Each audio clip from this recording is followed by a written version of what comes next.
Good day, good evening, good afternoon, good night, and good morning for those of you who are on the other side of the world, or as Janina say, in future time. Welcome to another exciting episode of the Black Cauldron. This is episode number 13.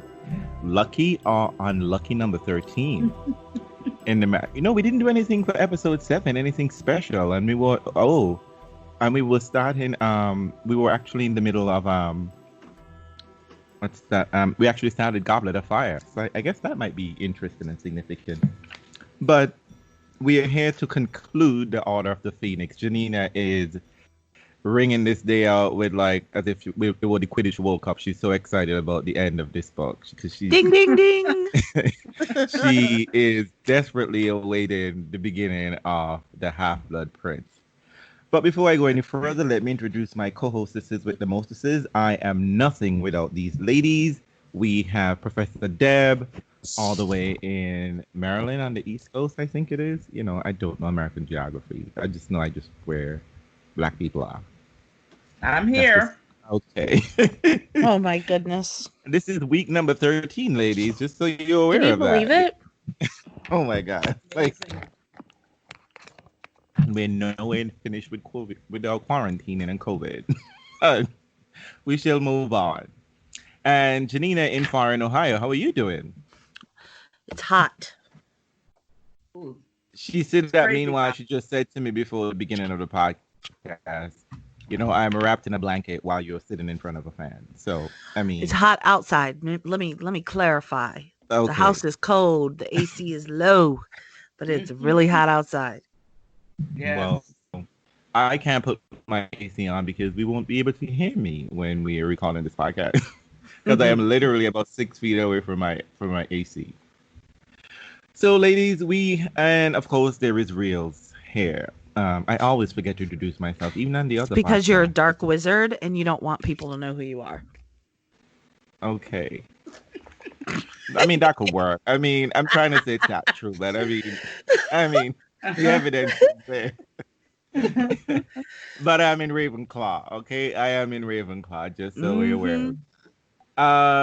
Ladies, so as actually, before we get to the main topic of discussion today, I just want to point out something that occurs in this book, which I had prefaced on only one of the podcasts about an incident of racism, of direct racial racism that happened within this book, and it's sort of on the play. And I don't remember the exact chapter per se. I was about to look for it because I kept forgetting. My memory is like a sieve. I definitely need a pensive. But it's when, of course, that favorite girl of ours, Pansy Parkinson, meets what's the girl on the Quidditch team? Alicia? Katie Bell? No, not Katie Bell. No. Angelina. Angelina. And she asked Angelina, Yes. What's that coming out of your head? Is it worms? And she's acting fat because Angelina has braided hair or plaits. Mm-hmm. And I was just like, girl, did you just do what I think you just did? Because it's funny because we talk about the fact that how the magical world doesn't seem to have any concept of anything that really happens in the quote unquote real world. And you would have thought that, racism wouldn't necessarily exist here because we are speaking about blood and magic, as we can see from the Quidditch World Cup. Magic isn't just a British thing. Magic is happening all over the world.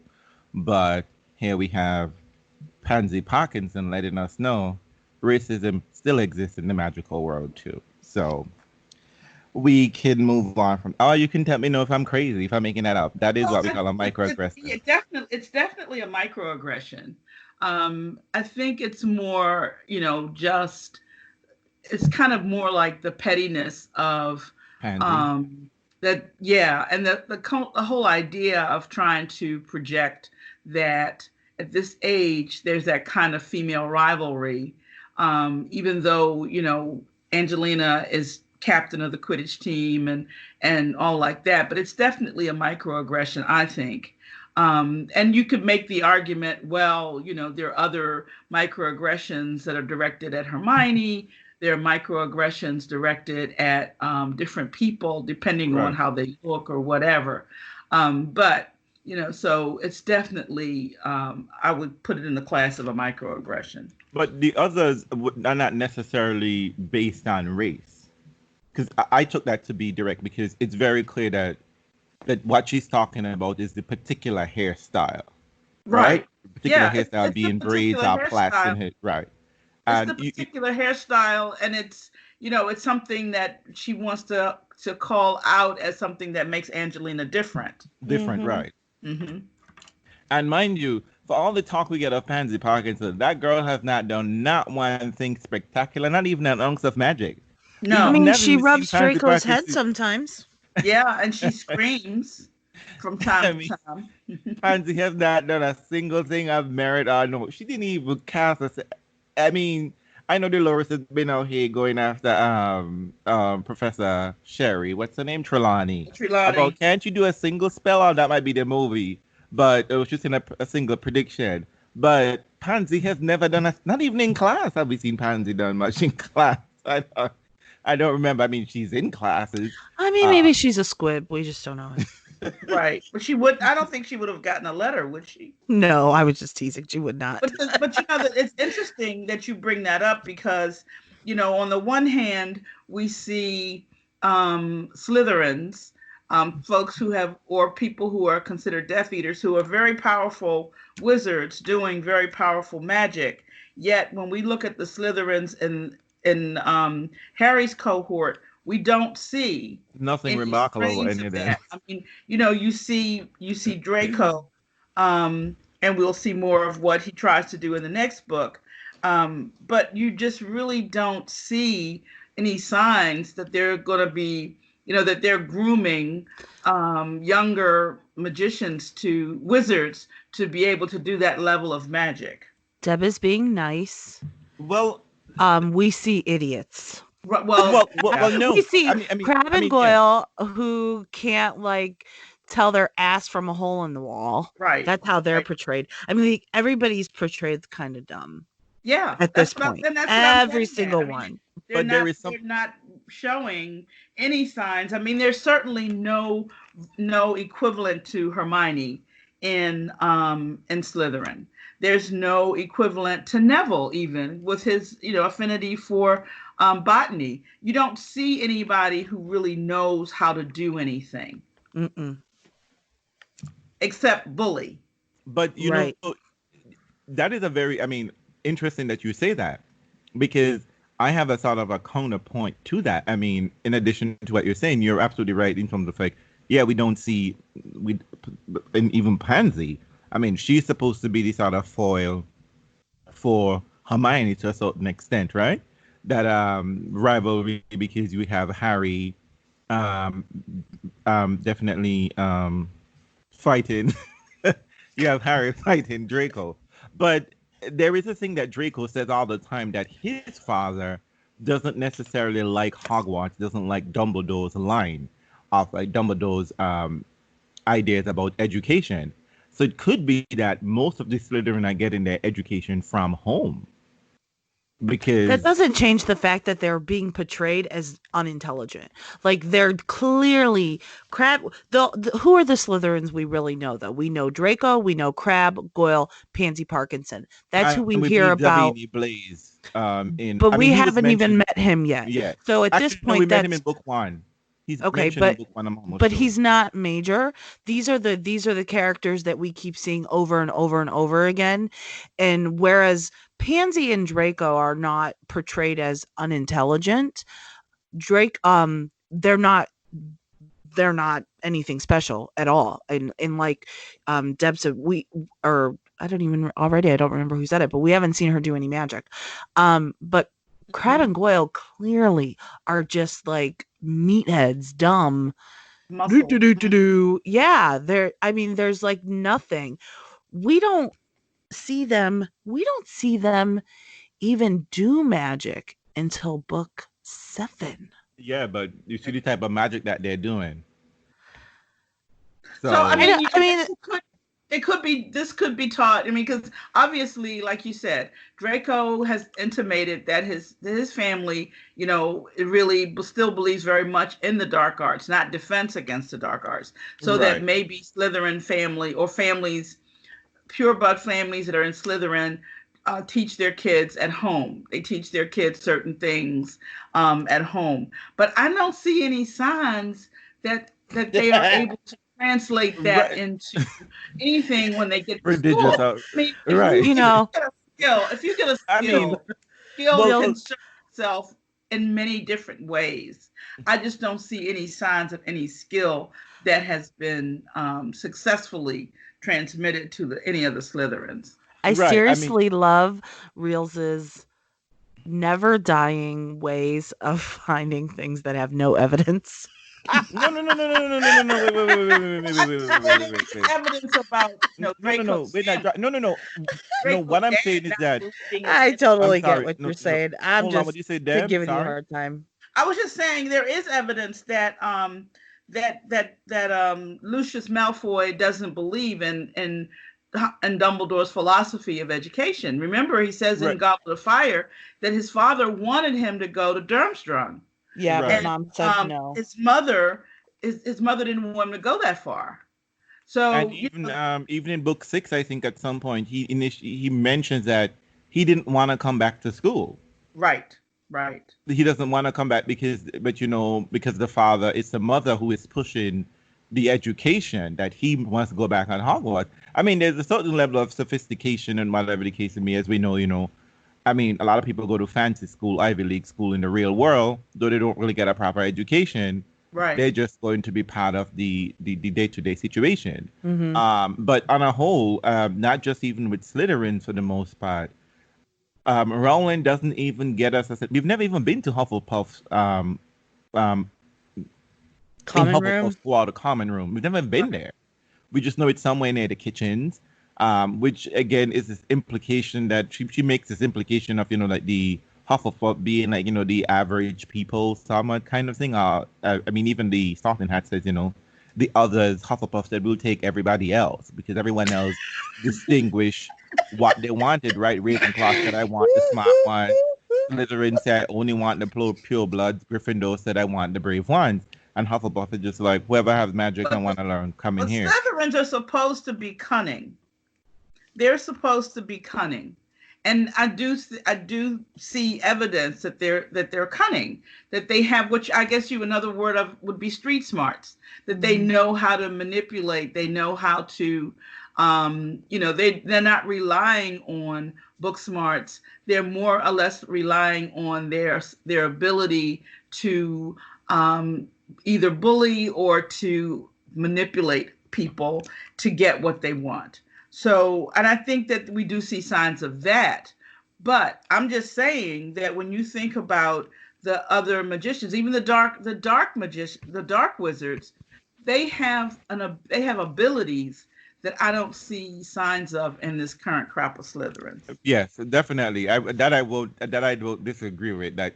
They all seem to be very they skip this generation for sure. I mean, I think the impression I got is I think the last cohort were Snape's generation. That's it. After that, we just got like a watered down, the what do you call it? Whatchamacallit? Ooh, what's that word? The generic brand. We just got the generic water brand, bag basement brand in Slytherin.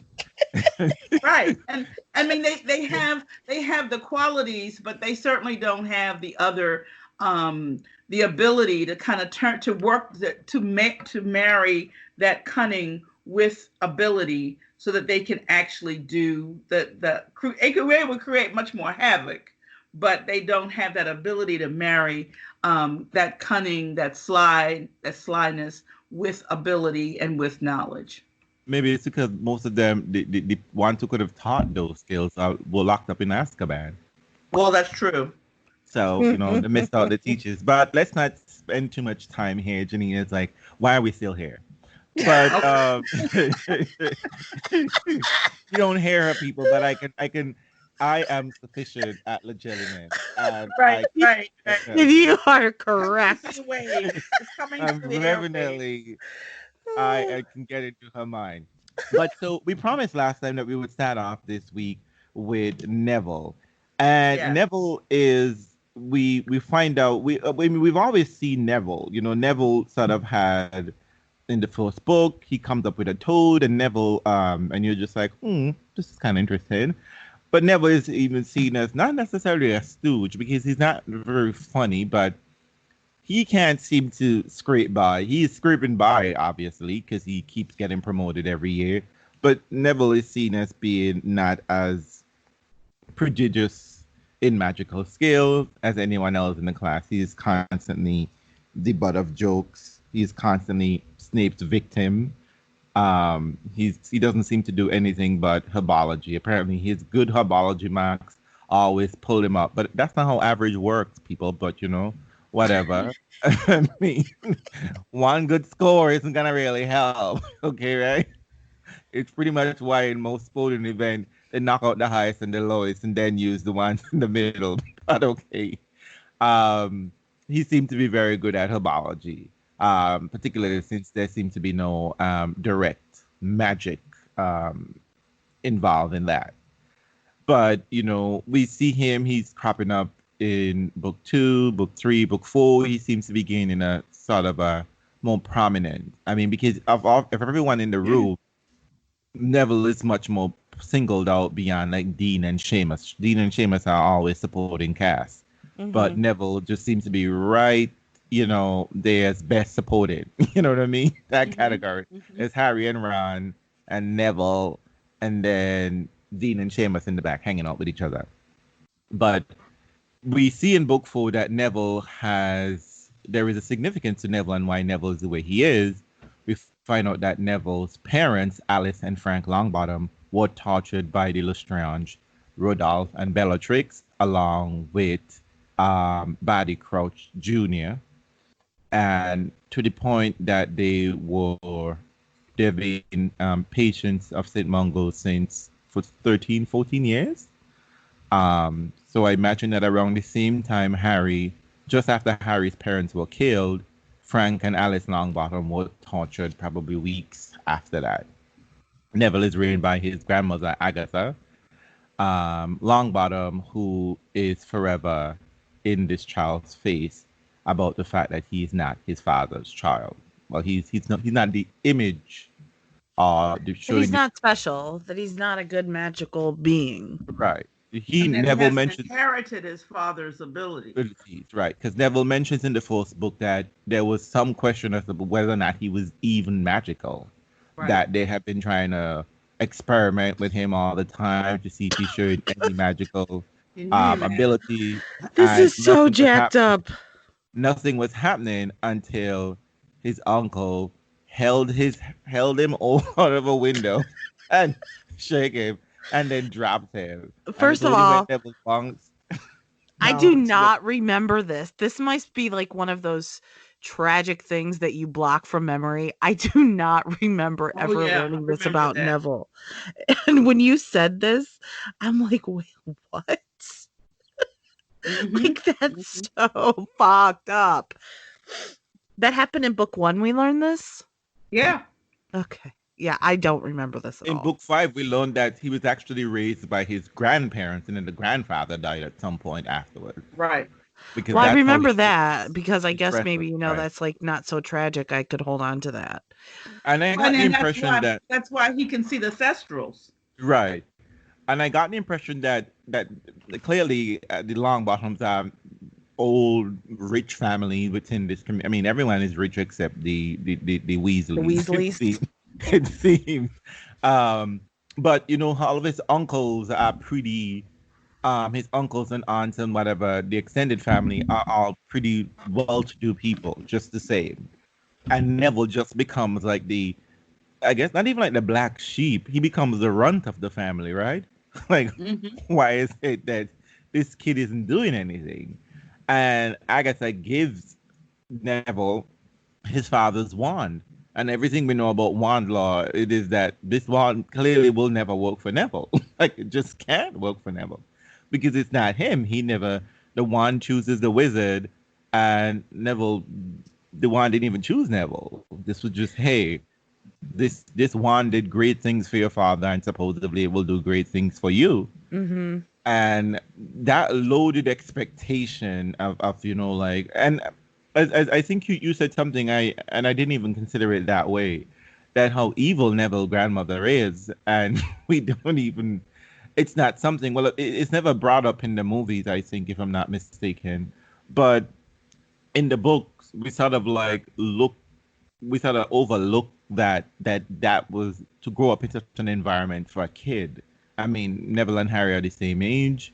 They're born around the same time. So basically dealing with this from age 2, like 1.5 onwards, just constantly being told you're not good enough. First of all, I mean, for several But years of she's his life, they treated so him like he wasn't even part of the family because he wasn't magical. Like he was she's like, very passive aggressive about it though, Mhm. which is so dangerous, to be that, because you're not even giving Neville, the grandmother's not even giving Neville the how do I want to say it? It's like he's not even worth enough to say, I think you suck. Or, like we think about how Harry was treated, and he was abused, and it was so blatant. Like you saw exactly what's going on. But in Neville's case, this is a different kind of abuse, where he's just kind of like pushed off to the side all the time. And whereas he's not, getting beat, I don't think. We don't know anything like that. But it's this lack of love that he's getting because his grandmother constantly wants him to be something that he's not, So we overlook it, I think, until we get to actually maybe even, yeah, this book it starts to come out, but more the next book we learn about her and the impact that it's had. And then we learn, oh my goodness, in the next book, how good Neville actually is when he gets his own wand and he has, the opportunity to flourish as a wizard. But Grandma is nasty. Oh, you're friends of Harry Potter. So, like that brings Neville up in her eyes.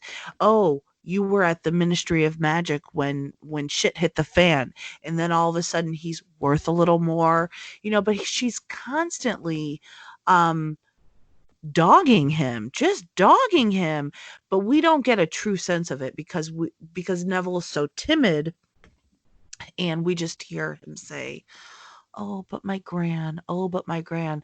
But really, he gives us a huge, like, look into his world in Prisoner of Azkaban when the Boggart comes out. And Mhm. first, he says he's most afraid of Professor Snape. And then Lupin mentions his grandma and he says, well, I don't want Bogart to be her either. He's clearly afraid of her. They don't have, this isn't the kind of relationship you're supposed to have with grandma, right? Grandma is supposed to be loving and kind well, and, grandma is also dealing with tragedy too. I well, mean, of course she is, but that Yeah. you would honestly, if this is all that you have left of your son, I mean, why don't you love him and nurture him instead of constantly put him down and say you're not as good as your father? Do well, better. maybe this is maybe she doesn't think she's putting him down. She wants him to I rise think to the she does. occasion. But you see, we have a thing here where Harry is in a world where Harry is told he shouldn't exist, right? Like you don't exist. We're gonna treat you like you don't exist at all. That's how the Dursleys treated Harry. But Neville is When they trapped in a weren't world. beating him. Right. I mean, like but the grandmother, on the other hand, for Neville, is why should you exist if you're not doing anything, right? Neville has no esteem. Neville has zero self-esteem.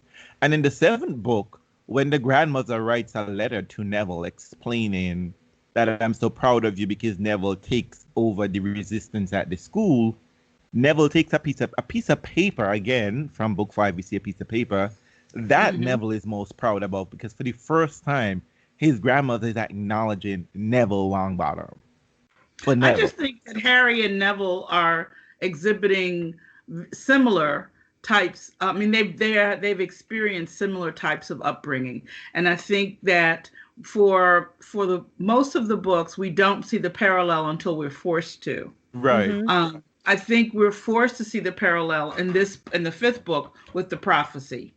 But if you break it down side by side, Harry and Neville have led very similar kinds of lives. Now, it's interesting because Harry has had the benefit of Lily's protection. And I guess in some ways, that has also meant, because his self-esteem, even though he has issues and he reacts to things as opposed to planning and what have you, he still has a measure of self-esteem intact. He can stand up for himself. And so, which Neville does not have that ability, because in a lot of ways, I think it's more damaging to your self-esteem to be constantly compared to someone than it is, and found wanting, than it is just to be ignored and not even have the people that, not even have that side of your family brought up. Well, even So, that, though, Harry was constantly being compared to Dudley. I think the real difference here is how it manifested. Dudley and Harry were constantly compared, and he wasn't good enough. And why can't you be more like Dudders? Oh, he's so great. Even though I think beneficial to Harry was that he was able to see things right, about him that his parents couldn't see, right? So right. he knew that that's not who he would want to be anyways, but it still does, I agree, it's very damaging to have yourself constantly compared to somebody else and not being able to live up to that. But you're right, it's very similar the way that they grow up. Their situations are super, super similar. The difference is just how it has manifested within each of them separately that And has we made them don't know so different. what we don't know is what we don't know when his grandfather died and Right. how long he had another person in his life who may not have taken the same stance as his Mhm. grandmother. So we Right. don't know that. We also know that he has had the ability to go and see his parents, even Right. though they're not there, they're not available to him. They, they're in the world, and Yes. he can connect to them. You know how his grandmother in this book, his grandmother is constantly making him throw away the pieces of paper that his mother Yeah. gives him, and he keeps them. So he has some kind of connection, even how tiny it is. He still manages to have some kind of connection to people that, as far as Love he him. knows, loved him. Yeah. Mhm. Well, I don't know. I was always of the impression that the grandmother almost wished the parents were dead, because she's acting as if they're dead. I got the impression she's only coming to the hospital because of Neville. Neville is insisting that I they never come and thought that. see that, because she went there and she almost doesn't even seem to care what she tells Neville. Just like, didn't you tell them why your parents are in here, that you come here all the time? I You know think what I she was mean? proud of the no, I took that as grandma being proud that her son fought the evil. She's sad that this is what's left, and she's disappointed in Neville that he has never shared the story, because yes, they're in a sad state now, but the reason that they got there was a proud moment and they were working for the greater good. I never thought that grandma was annoyed that they were even alive ever. Well, there's politics that you have to ask yourself in the wider society. What was the reaction about people? Because Harry parents losing his parents, clearly they're not the only one who lost parents, right? I think the girl Bones in the school, Suzanne Bones, I think her name is, she lost her parents in the fight, in the wars ahead, and definitely lost family members, and she would lose her aunt directly in book 6.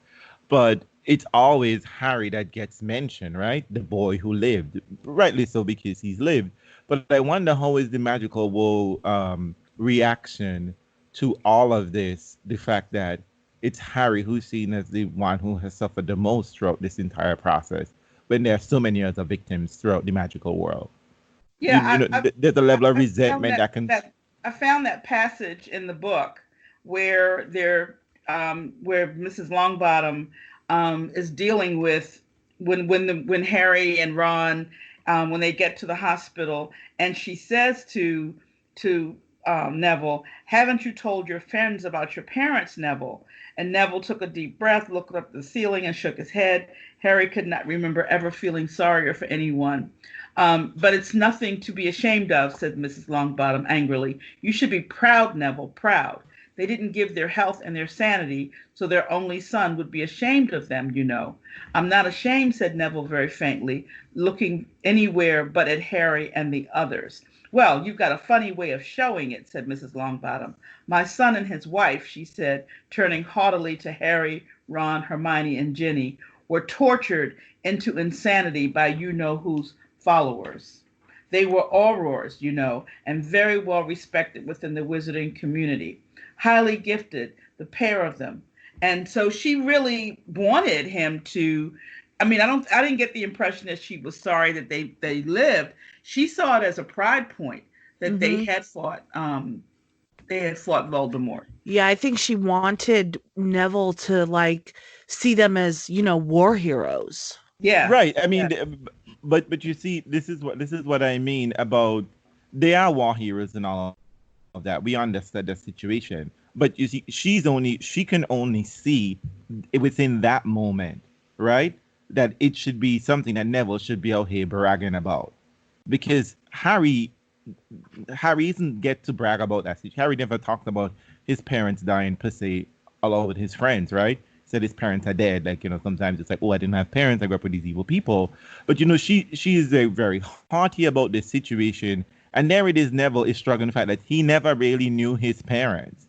Like, how is he, because they were taught that Neville was about the same age as Harry. Yeah. Harry doesn't remember his parents killed. So Neville is keeping something about even Harry understood that moment, which is the funny thing that the others didn't understand that moment.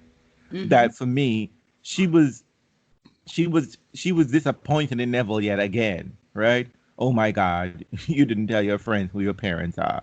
And for Neville, it's not even about that. His parents being auras are irrelevant. His parents have never been his parents. He's never had parents. You know what I mean? And they could have saved him from, God knows, this grandmother. You know what I mean? Right, but Harry, remember, Dumbledore had told Harry about Neville's situation. Right, in book 4. But he had told him he couldn't tell anybody. So he knows that that was what Bellatrix got sent to Azkaban for torturing or using the Cruciatus curse on Neville's parents. And it's because of Harry, actually. Right. They tortured them expecting him to know where Voldemort was after Voldemort was destroyed from Harry.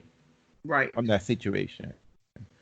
But, I Neville is one of the Neville and Professor Lupin are two characters that I sympathize with the most within this entire series.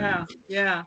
I think so. And I think, one of the things about Neville, it's interesting because, when you think about what Gryffindor stands for, one of the questions that we ask and then we just toss it aside is, how in the world did he get into Gryffindor? We don't know, that we won't find out until much, much later, why he belongs in Gryffindor. Right. You could say, when he stood up to his friends at the end of the very first book, but that was really kind of not what Neville was most known for in terms of being brave. But we will find out later why he belonged in Gryffindor. Well, and I think this is just another example of the brilliance of the writing. Yeah. Of the characterization. The characterization, yes. Because there's so much, there's nothing, as we find, and Neville in a lot of ways is one of those characters, and it's really kind of good when you have a secondary character that is allowed to develop in the way that he does. Mm-hmm. And he is the one who says, when Harry is like, well, we've got to go save Sirius, you guys stay behind. He was like, wasn't you told us all, what was all that stuff in the DA for? Mm-hmm. Where you told us that we were together. He really kind of insists on going. Well, Neville keeps them honest, Throughout the series, Neville has kept them honest. Because Harry is very skilled at lying. He's very, very skilled at lying. Harry has been known to And it's one of those things that we sort of like underplays. But Harry is very good at manipulating people, particularly when he wants something. I mean, Hagrid is used bait. But if you've ever read anything about children of alcoholics, right? This is how they are. And he's got a lot of characteristics. It's not just alcoholics, or children of people who are parents who are unavailable to them. Right. He has all of the characteristics of that. The lying, just many of the things that he does, the reactionary nature, all of those are kind of characteristics. Always on hyper alert. Harry is the one always on hyper alert. Because they have to be. Danger. And they have to be, because they know that danger can come to them from out of nowhere. I mean, Vernon could slap him and he wouldn't even know that Vernon was coming. So, they're always hyper alert. They're always looking out for danger. They're always expecting that something is going to go wrong in a lot of ways. So, I mean, this is one of those things that this is one of the best things for me about this series. Why I always come back. It's the rich, complex characters that she draws out. Everything, the world in which they exist, and I have lots of issues with. I mean, some of the things, and again, more and more, it's almost like every single week we have to say this. The magical world has nothing, no solution for any mental issues. None. Just some chocolate and just some bed rest. Because here you have people who have been, there is just, I mean, those people, and because we would see precisely this issue comes up again in book 7, right? Dumbledore's sister, the father refused to let them take her to St. Mungo's because there is just nothing that they're going to offer them there. And this was centuries ago. I mean, Dumbledore is over 100 years old? And his sister would have been, I want to say, early 1900s. They were gonna do nothing for this girl, just nothing.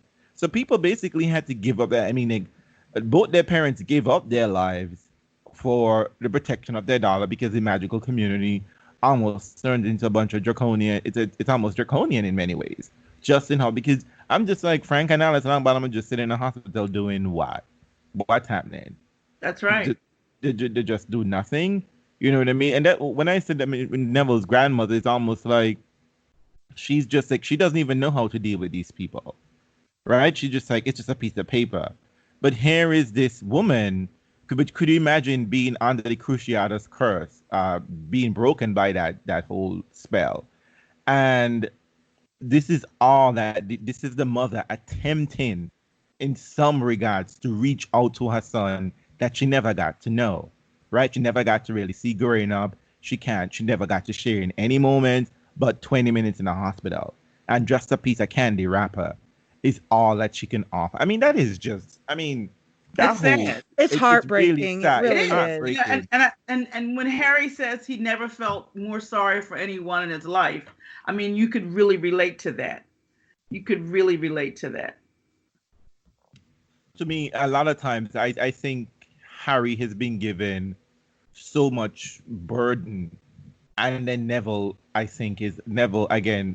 I mean, Harry is a dick most of the time. Maybe it's because if I didn't see so much of Harry, I would probably be far more sympathetic to Harry.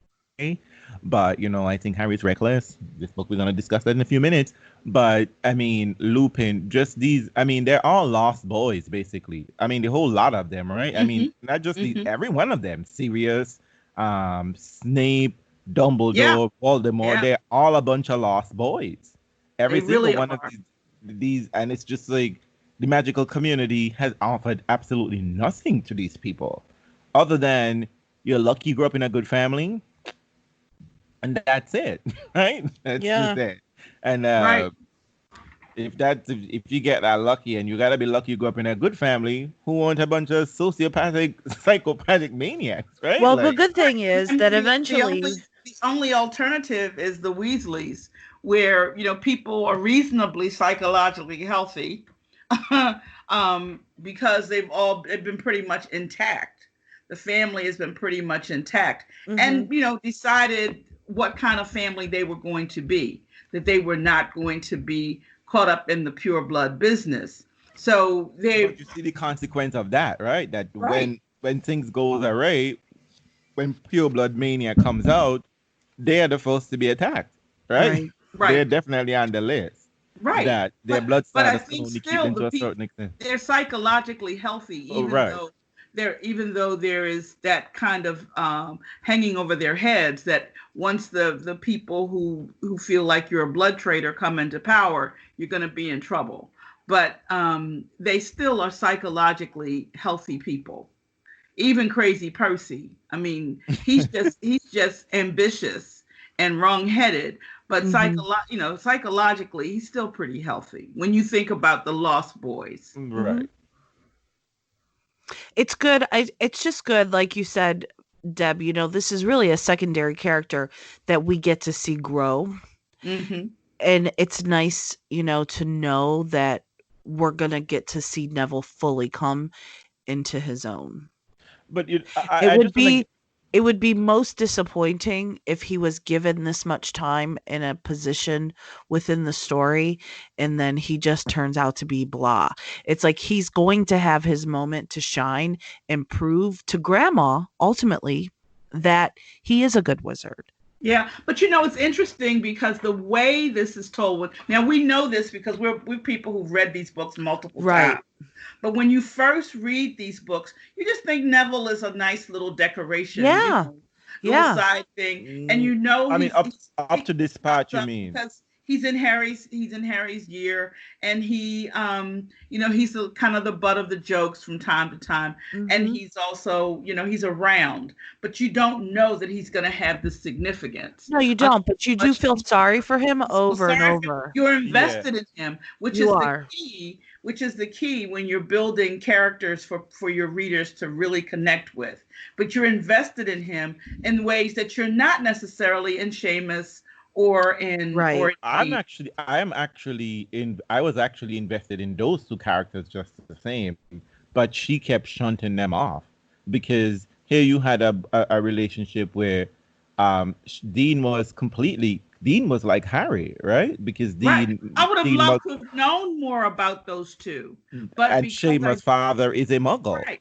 who and marries and a and right. And Dean, I think Dean didn't even know that he right, was magical. They didn't and even he know had to because his run. father had gone. Yeah, yeah, I mean, Jake Gary, he's black. I mean, girl, you But couldn't the have been a little bit. difference the difference there is that we want to know more about Dean and Seamus, but it isn't given. We're right, constantly learning about Neville, so we exactly, become more emotionally invested exactly, in them. Well, So exactly. it's the difference is wanting and having and moving forward with what you have. We're Exactly. constantly learning about Neville. We're seeing his development and we're feeling sorry for him when Snape is just, oh my god, what a dick. And then for is the other two, you're left with, well, what about them? I want to know well, more. I mean, because it's the interesting thing about the magical world is that socialization is only in your home, right? It's only in the sense that because the magical world has to exist within secrecy and there is no magical village, the only place where large numbers of magical people are gathered are either at the hospital, at the Ministry of Magic, or at school. Hmm. There's no real gathering ground, so most of these people are socialized within their private home. There's no real education, it seems, because it seems like unless you are half muggle or whatever the case may be, if you're a pure blood, you're never going to school. You're staying at home Right. because they certainly wouldn't have them amongst other people. Can you imagine Drake were around regular children? Who we Oh tried that no, with Voldemort. no, We saw how that turned out no. with Baltimore, right? So I was always fascinated by because J.K. Rowling was very deliberate in the very beginning in distinguishing how these five boys who are randomly chosen by the Sorting Hat, who end up living with each other for 6, 7 years, Hmm. are also different. A very Right. different background between Right, all of them. I right, noticed that when in book 7, when the full on war happens, Dean has to run. Dean isn't even safe in the magical world. In the Muggle world, I mean. Dean has to run. There is no Yeah. place for him to really go because he cannot take because to exist in the non-magical world puts his entire family at risk. And he basically right. had to cut off complete communication with all of these people because As they were like Hermione had to. and Hermione literally had to make her family disappear. Mm-hmm. And this was something I get upset with all the time. It's just like nobody deals with that issue. Nobody like she literally sends her parents to Australia to go fight her friend's her best friend war. Because that had nothing to do with Hermione. I mean, she could have just gone to Australia just the same. But it's a sacrifice that I think, and in many ways, No, I don't Hermione. think she could have. I don't think she would have, but I'm I just don't think she suggesting could have.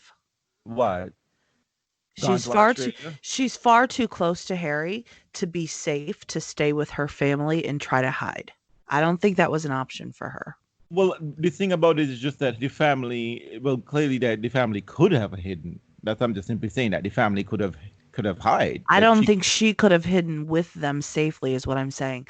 I think that due to her connection to Harry and her having always been there, and at that point, which we're way ahead of ourselves, she was too intertwined in everything that had happened with Harry. The Death Eaters know who she is. Everyone knows who she is. I don't think it would have been safe for her to take her family and try to hide. Someone would have come for her. well, I Which is mean, this is why she sends her parents off alone. well because she was determined to go with Harry. That she couldn't continue going with Harry and Okay, not. Let's I not don't let's, think yeah, that's because it. But let's not go there now. Let's talk about so we're at we'll the wrap point in the story. We're at the point in the story where all of the silly nonsense in school, which we're sick and tired of, it was over and over. That Harry gets a vision during the history of magic exam that Sirius is being tortured by Voldemort, and Harry gets into his head immediately that he must go to the Ministry of Magic in what turns out to be the Department of Mysteries to save Sirius.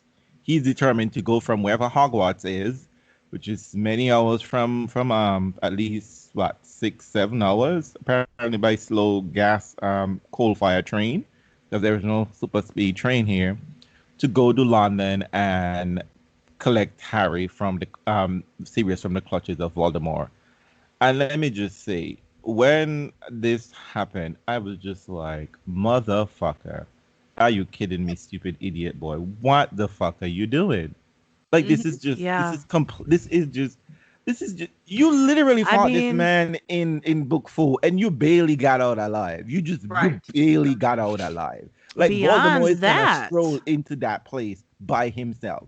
Voldemort doesn't They say Voldemort operates alone, but then every time you see Voldemort, he got a gang of people unless it's something personal. Am I right?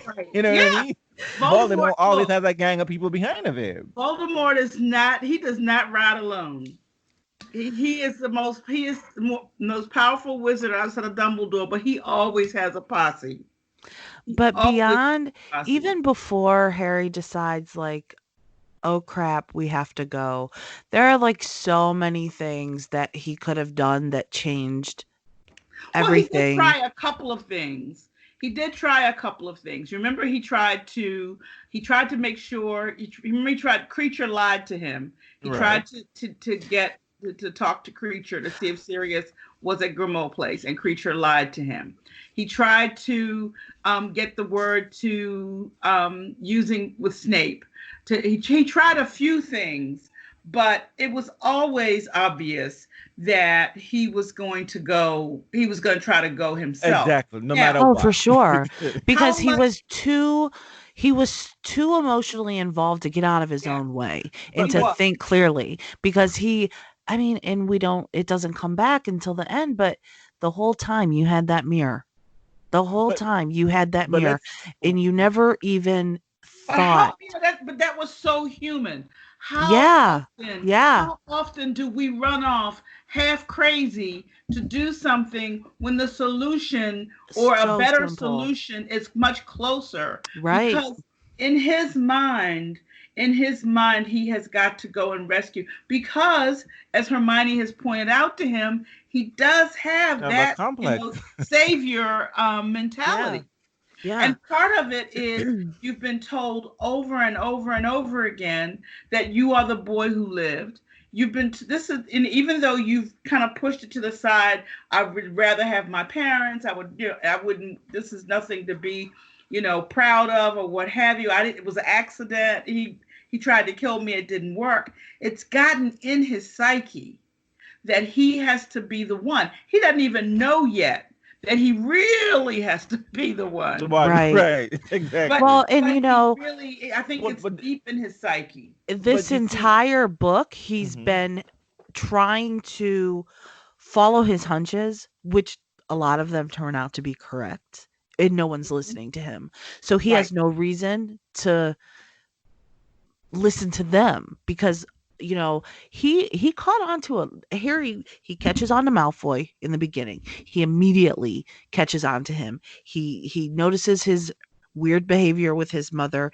He notices that he probably has the dark mark etched in his arm. That's book 6. That's book 6, Janina. Oh shit. Yes. Get out of here. Get out of here. Get out of here.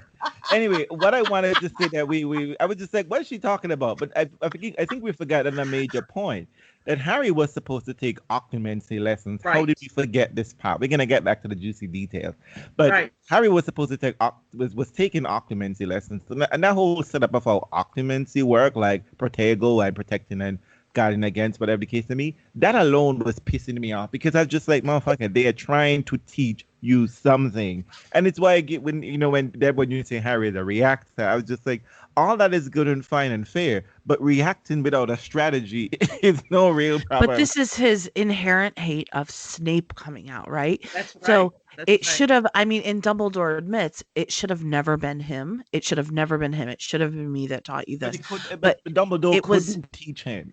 We know that, but it was never going to work with Snape. But the problem to me is Harry never did the work. You've got this kid, and you could at least sit him down and tell him, look, these you may not figure. You may figure I can't tell him everything. Withholding information. But you need to. You talked about this a lot, Realz, and we were talking in previous episodes of this. This failure to inform him and to give him these. It's like sending your kids out without a vaccine. You've just really unleashed this kid in the world with his own really lack of information. Can you imagine with his own adolescent understanding of the world and people? Yeah, they just wanted him. They want him to sit down, shut up, do what you're told. Don't think on your own. Don't try to do anything on your own. And you know what? If he would have done that, it would have been fine. But he's not going to do that. When has he ever done that? And he is a teenage boy. He's not going to do that. But here's the thing I get. Sirius was not going to sit there. But here's the thing I agree. Sirius was not going to sit there. I'm hearing all of that. I'm sorry for I'm like, because here's the problem for me with that situation, that you're all absolutely right. Those are very fair points. But I think those points would be fair if it were just ordinary me in that scenario. Harry has faced a lot of crazy situation. But maybe it might be go back to it. Maybe none of this has ever been put in real context to him, right? Because this becomes this withholding of information we see that Dumbledore explains in the end. But Harry has to understand, and Harry is aware that there are forces that are bigger and larger than him, right? And that, here was someone, Dumbledore doesn't do things lightly, okay? Dumbledore has showed some penance to having something. I get that, it's understand, it's kind of hard, whatever the case is. But Harry did no exercise at all. Okay, when Snape was there, Snape give you the fundamentals of what it is you need to do, right? Because it was matter of you need to practice and shut your mind out for all of these things. But then, as Hermione points out, Harry, you are being seduced by these things. You love these kind of things. This is on you. You need to stop this. And the thing that bothered me is that, it's just every single time how he completely dismisses what she's saying because he wants to do what he wants to do. Right? Isn't that what we all do? But he does.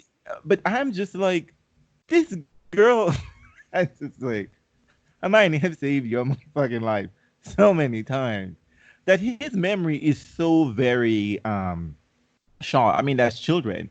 Because he comes back to this, there's this arrogance that was coming out within him, right? I was the one who in that graveyard alone. Who fought Voldemort.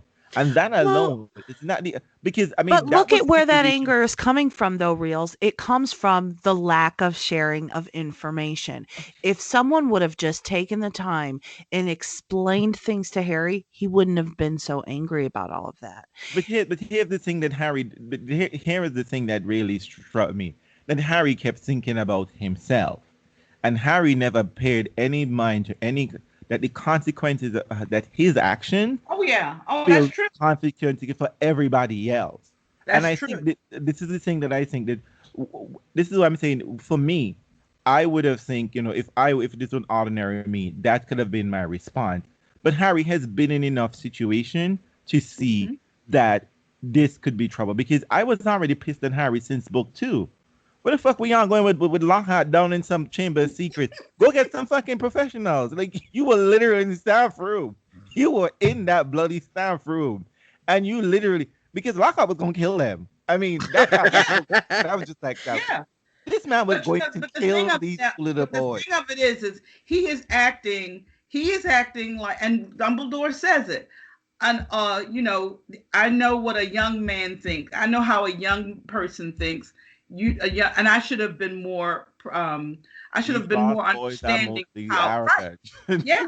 Because These, but the other thing is how much of some of this was goaded by Voldemort.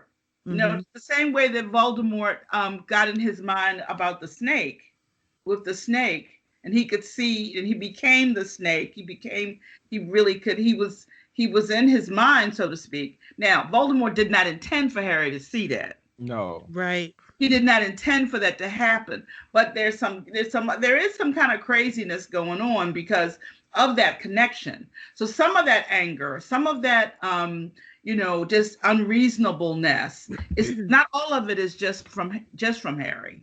Some of it is because of that connection to Voldemort.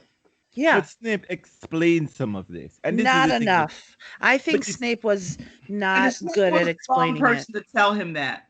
I Snape mean, was Totally I get. wrong. I mean, but and this is where I think Sirius would have been helpful to relay some of this information. But again, that pool has already been tainted because everyone feels anytime Sirius is talking to Harry, he's trying to treat Harry like it's James.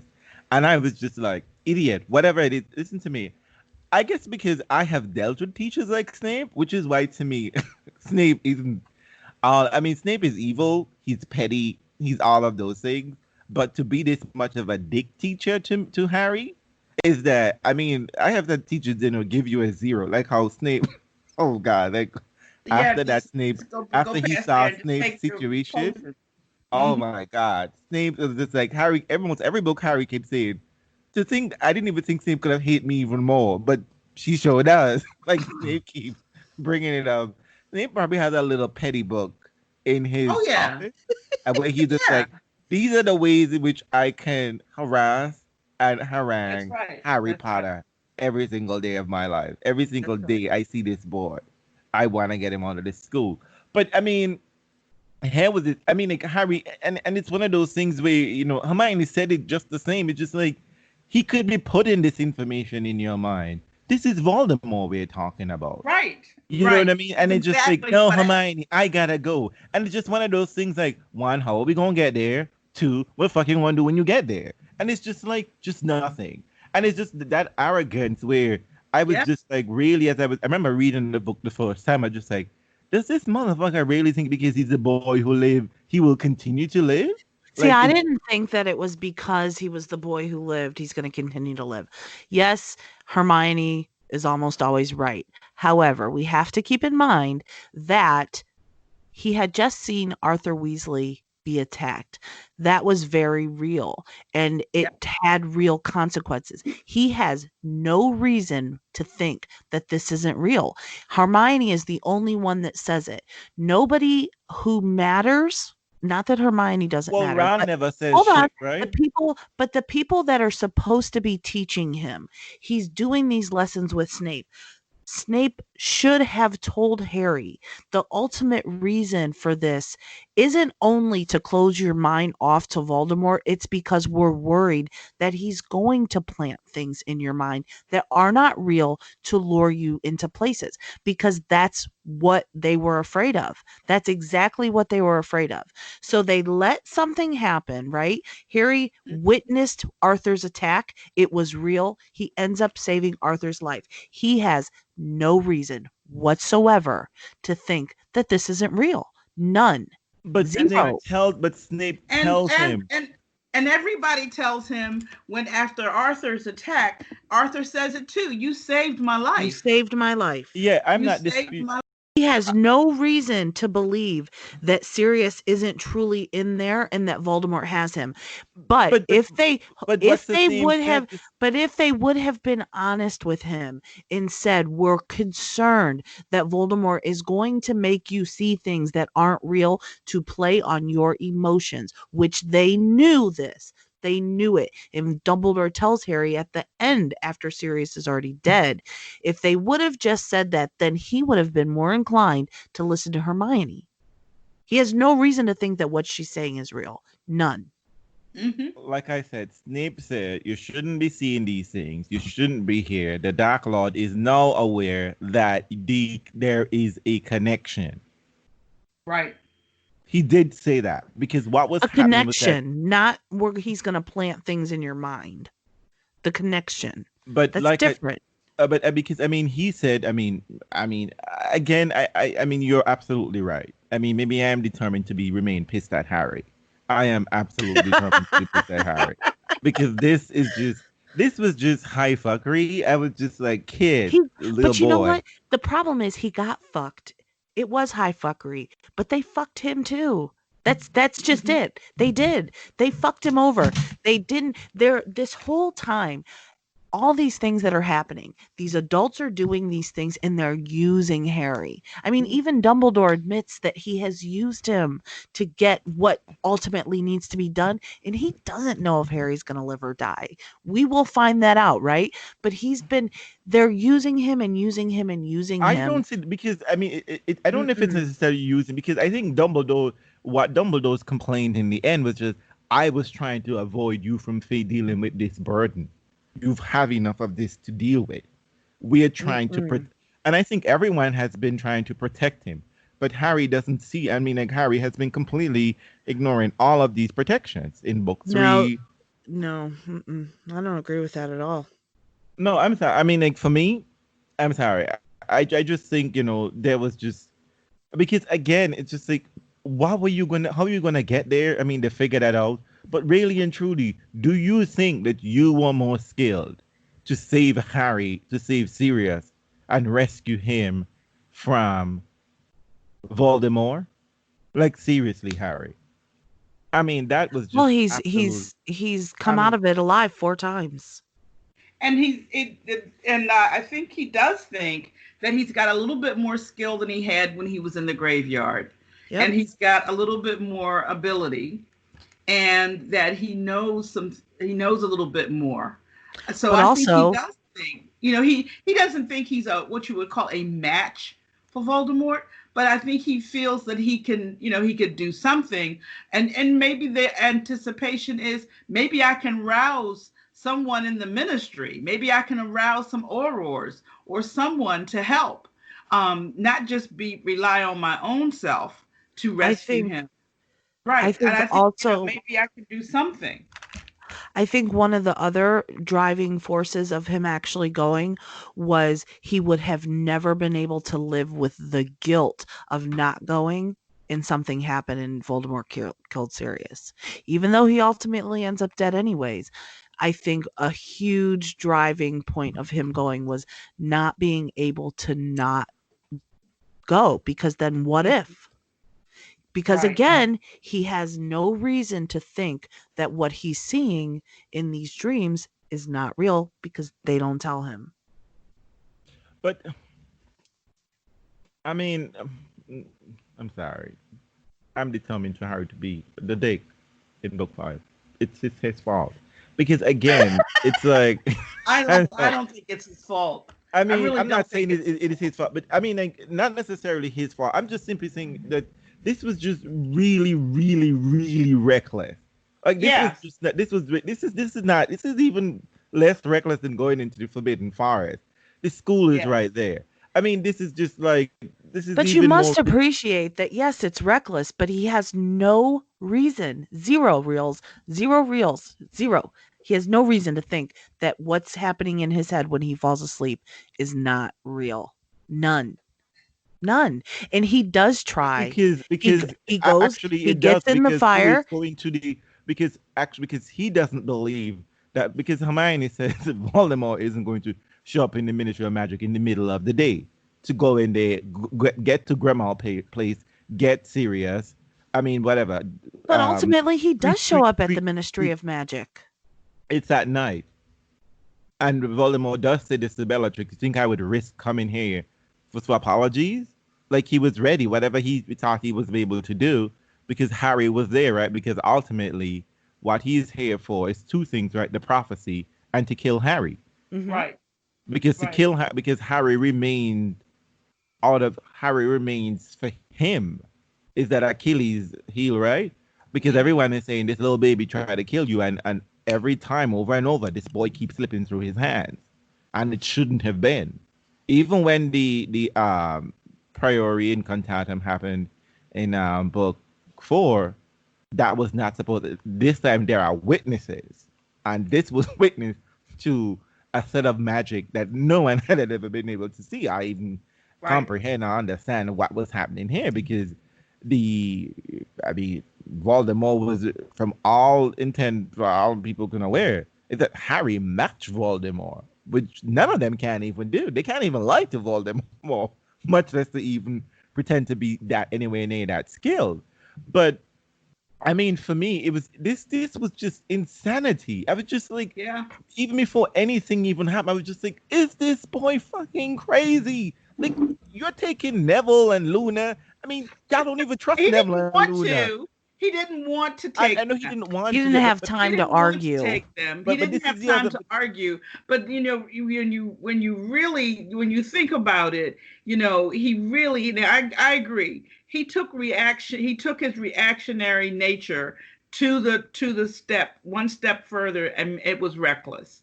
It was Because I mean, totally because reckless. his real But he plan was to go definitely. alone. But His I real think by plan the was to time go alone. Hermione was telling him the truth and telling him the thing to think about, the testosterone was raging in his Pumping, ears. rage. He I'm couldn't telling you, hear a thing.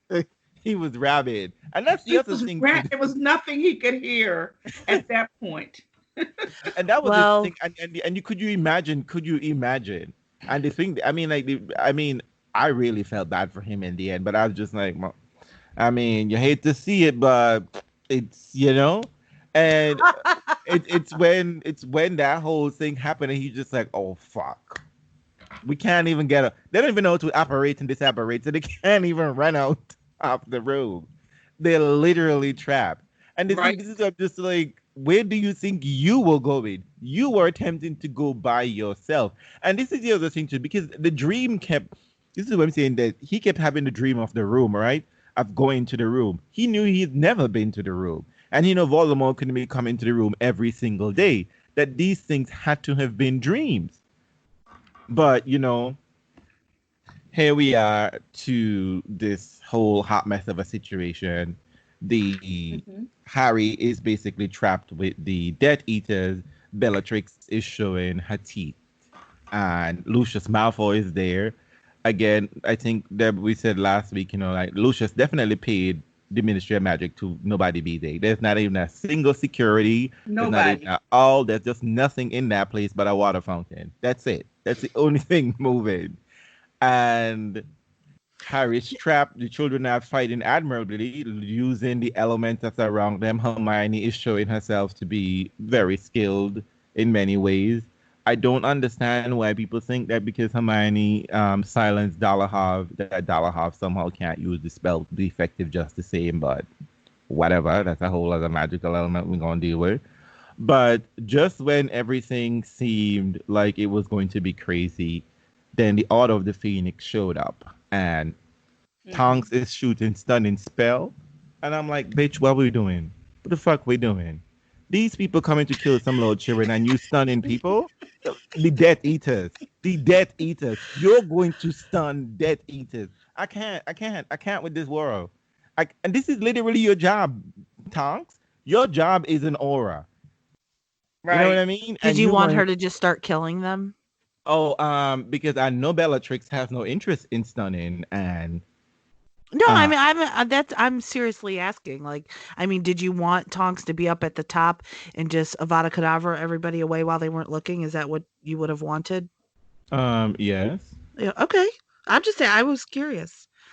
I mean, because we're gonna have everybody can't die because then we don't have a story, right? Because here's the thing, we're gonna keep having this conversation again and again. Yeah. Right. Yeah. Because here's the thing: these same people that you've been stunning and petrified come back to keep on doing more damage over and over and over again. But it also doesn't it also come back to those are unforgivable curses and certain people don't use them. Well, I don't know what other magical recourses is out there. I mean, make some knives appear and stab them. I mean, I'm good with that. I mean, make some stone appear. I think that the whole goal for the Aurors, and they're supposed to be skilled at catching dark wizards, not killing, and they're not supposed to. That the whole thing is that the worst you can do is to put them in Azkaban, so that their skill is in catching. Well, but these people should have been in Azkaban, and we know that's not. I mean, again, I just don't think it's realistic to think that Tonks was going to kill anybody, or that any of them were going to kill anybody. No one actually does until the very, very end, right? Well, that we know of, right? I mean, this is the frustrating thing about it's almost like it's that situation that happens in comes up in the Hunger Games series. You're in a place, you're put in a place to kill people to eat, right? And you're going to be in there trying to be like, you're going to knock people out. Girl, they're interested in killing you. Like, you can't just knock people out. And how the writer then writes around the situation and makes that people die by accident, not as direct cause. The only time I think she has the main character killing someone was when she kills the Rue, that she literally then fires an arrow and kills someone directly. And I'm just like, think that this is a good time. You cannot step around these issues because you are in a world where someone else is trying to kill you. Deb, it's time for you to remind Realz that this is a children's book. Thank you. Even it definitely, and even though I think children, YA has evolved to the point where you would see people in defense kill people. But there's still the expectation that this is going to be suitable for anyone from 12 years old and up. Well, blow off their right hand then. I don't care. Just do something, because stunning them and leaving them with the death stick isn't helpful. Because no, it is not. Like, it is not helpful because you've literally knocked Dollahoff off and leave Dollahoff there with his stick in his hand to wake up in 2 minutes. And then he comes back again. It's just like, this doesn't make any kind of sense. It's very clear from the action that does happen. We haven't even got to the presence of Dumbledore, because when Dumbledore shows up, I was just like, yes, we're going to get some real badass action here. That it's very clear that they're using all different kind of curse and jinx and, spell. Like, not necessarily everyone is immediately attempting to kill, but they're attempting to do pain and damage. Like, because whatever Bellatrix did to Tonks is like fucked up, right? She's in the hospital, right? And she does something to Kingsley, puts Kingsley in some kind of like pain. And let's just say, I mean, Kingsley's badass because Kingsley's fighting two of them at once. Again, and here we have Mad-Eye Moody lost his eye. Like, Moody, you're losing every fight. That's just me. And Remus showing himself to be badass as always. I mean, and who else was there? Once again, he has to console Harry. Which that scene is just... So let's talk about the dais. Yes. Oh my gosh. So they're in there. Everybody's in there. Remember the part where Harry is close to it? Before we get to that part, let me just say the movie It's shit. Puffs of smoke, people. I can't with that mess. I can't with that mess. But I don't even moving on. remember it. But Moving on. they're there, and it seems like Harry is considering, or the Death Eaters feel like he's too close, or they think that he may be considering that he's gonna go through the curtain. And No. I don't think that was what it was. real, No. The children, no. Harry kept telling them before the Death Eaters showed up. Harry was attempting to saying he's hearing something there. no, there is a No, that's moment. after. That's after. There's a moment where Harry is near it, and the Death Eaters come in, and they see how close he is, and they stop, like, oh shit. It's quick and it's fleeting, and it makes you think again, what is that? Because they've already passed it once, and they already hear the voices, but No, then just Harry and Luna hear the voices. right, but it happens, and then they're in the room with the Death Eaters, and Harry gets too close, and all the Death Eaters stop. In that moment, that's when you know, because we don't really know what it is. We never truly know what it is until Sirius falls in, but they stop, like, oh my gosh, is he gonna do it? And you know that the consequence is real, because they're not even willing to hex or do anything. But he still has the prophecy, no? Did you miss the significance of this moment?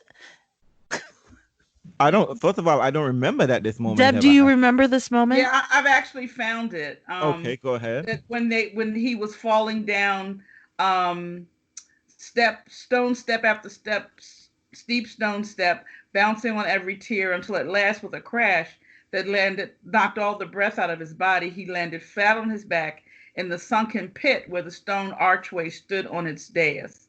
The whole room was ringing with Death Eaters' laughter, though. The back of his legs hit something solid. He had reached the dais where the archway stood. He climbed backward onto it. The Death Eaters all halted, gazing at him. Some were panting as hard as he was. One was bleeding badly. But they were basically, Potter, your race is run, drawled Lucius Malfoy, yeah. So they all stopped. Hand me the prophecy like a good boy. Well, I think they were afraid he would fall backwards with that prophecy. Right. Yeah. And my point is, it's at that moment that we know that the dais is something. It's something big. They don't want him near it. Because I see how you're reading that. I read it the way in which Deb was reading it. I read it that they were afraid of the thing, but I saw the significance of the dais when Luna and Harry got close to it. Well, I saw then too, but I mean, like this, we don't really know what that is. Because he almost went in there. They're mesmerized by it, right? He almost goes in there at that point. I think it was either Hermione pulls him back, because we are aware that Harry and Luna are hearing things, are experiencing supernatural in the magical world. And they've made it very clear that if you're sharing experiences with Luna, it might be extra. And you know how Hermione feels about anything Luna has to say, right? That it ain't right. Right. You know, it's like, Harry, get away from me. I remember. And she can read ancient runes. But I remember on my very first read ever, I remember that moment clear as day, when the Death Eaters they just stop in that moment when Harry gets close, and there's the possibility that he might fall in, like, oh shit. But I also think at this point that everyone else has been, for the most part, incapacitated, right? Because at this point, I mean, Hermione is knocked out somewhere. Neville has his nose broken. Ron is going on about brain. Ginny is her ankle's broken. Luna is knocked out somewhere. So I know I know, Deb, you're listening to this too, right? And I'm listening. I'm so annoyed, but it works because Neville's got the broken nose of the narrator. Neville, I love Harry. I thought me tell. Exactly. I just And the thing about it, this is why I get upset with that magical theory. Is just like even in life and death situation, these children are not capable of performing magic unless fully articulated. You know what I mean? Just like, but it should be this moment that they could do some kind of silly defensive kind of magic, because there is absolutely no doubt in any of these children's mind that these people are about to kill them. In fact, they They're explicitly scared. state that. Right.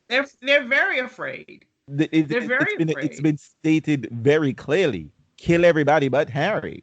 And they're like, Right. we aren't came here because of this motherfucker. He's the only one who might live again.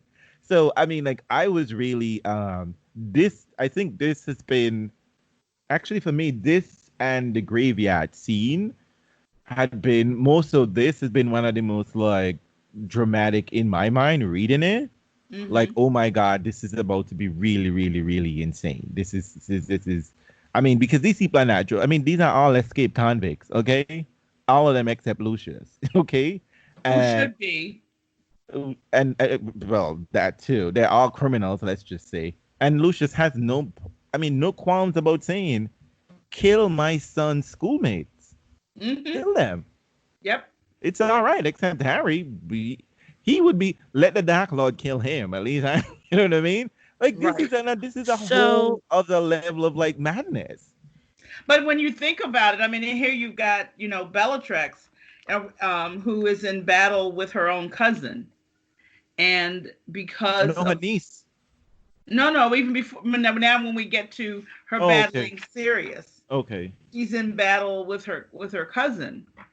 And, there is no familial feeling Oh no, well she's already there. got rid of her sister's child. I'm just like, oh. Right. And I think they're twins actually. They might very well be twins. She and I think Narcissa. I'm not sure, but I'm almost sure she and Andromeda might be twins because they do look very much alike. Not that it matters, not that it mean anything, but Yeah. I got the impression I that think they you might be be right twins. about that. Yeah.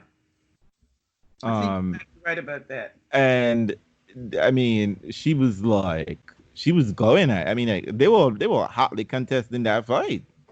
And to me, I was just like, another motherfucker. Why are you laughing? Like, this is no joke. Bellatrix is because So I, said I think Bellatrix is a powerful witch. Realz Yes. says she's But- not. no, Well, she's a very powerful witch. that's not what I said, Janina. What I did say was that the book doesn't. I mean, yes, there are people who are being described as being powerful, and by no means I would not doubt that Bellatrix is a powerful witch. But what I'm saying is that the book doesn't give any real indication as to how power metrics or power ratio works in this world. What we are under the impression of, the people who are particularly powerful are very prodigious at magic, right? That they can do complex spells and whatever. And it's also clear that they have been studying, because Bellatrix does say this in a few minutes. Just like, I know spell of such complexity that not even that I learned them from Voldemort. Well- And so that's my thing. I think my thing is just that it does. I don't get the impression that sometimes we're given the impression that sometimes you're born with this great magical power over someone else, right? Almost like genius abilities. But My point in bringing up the power of Bellatrix is that I think it gets overlooked in general. I don't think so. I do. I think I think it everybody gets- is very clear that Bellatrix sacrifices her husband. That girl is on Voldemort train. she's evil. I don't think anybody doubts her evilness. But I think the power of her magic, Sirius was laughing. Oh, come on, do better than that. Dumbledore, she gets away from Dumbledore, does she not? because nobody- I think Dumbledore was busy doing something else. No, she did, but Dumbledore catches her at the end. It's Voldemort who saved her. In the Right. end. Right. Mhm. But she's dueling. She's actually dueling with Dumbledore No, and gets away she didn't for do it. a moment. And then he Dumbledore gets sends a spell at her. She deflects it and keeps, because she was running. she deflects it. You just said it. but that's not dueling though. I'm just saying that I think her power gets overlooked in her And the way she her the way she mind. and the way she carries herself, when she carries herself as everything for the Dark Lord. Right. She And, doesn't carry it right. Yeah, and I think people, because that's what we see more of. than we see And acting on her power. And which, we'll talk about in great length the next book. She's the only one that really doesn't trust Snape. Well, I mean, I think she doesn't trust anyone except Well, like at she least thinks she's the one that we hear about it, because apparently there are whispers. But I mean, that's right. not what I want to talk about. But I really feel like that she is super badass, but kind of gets overlooked by.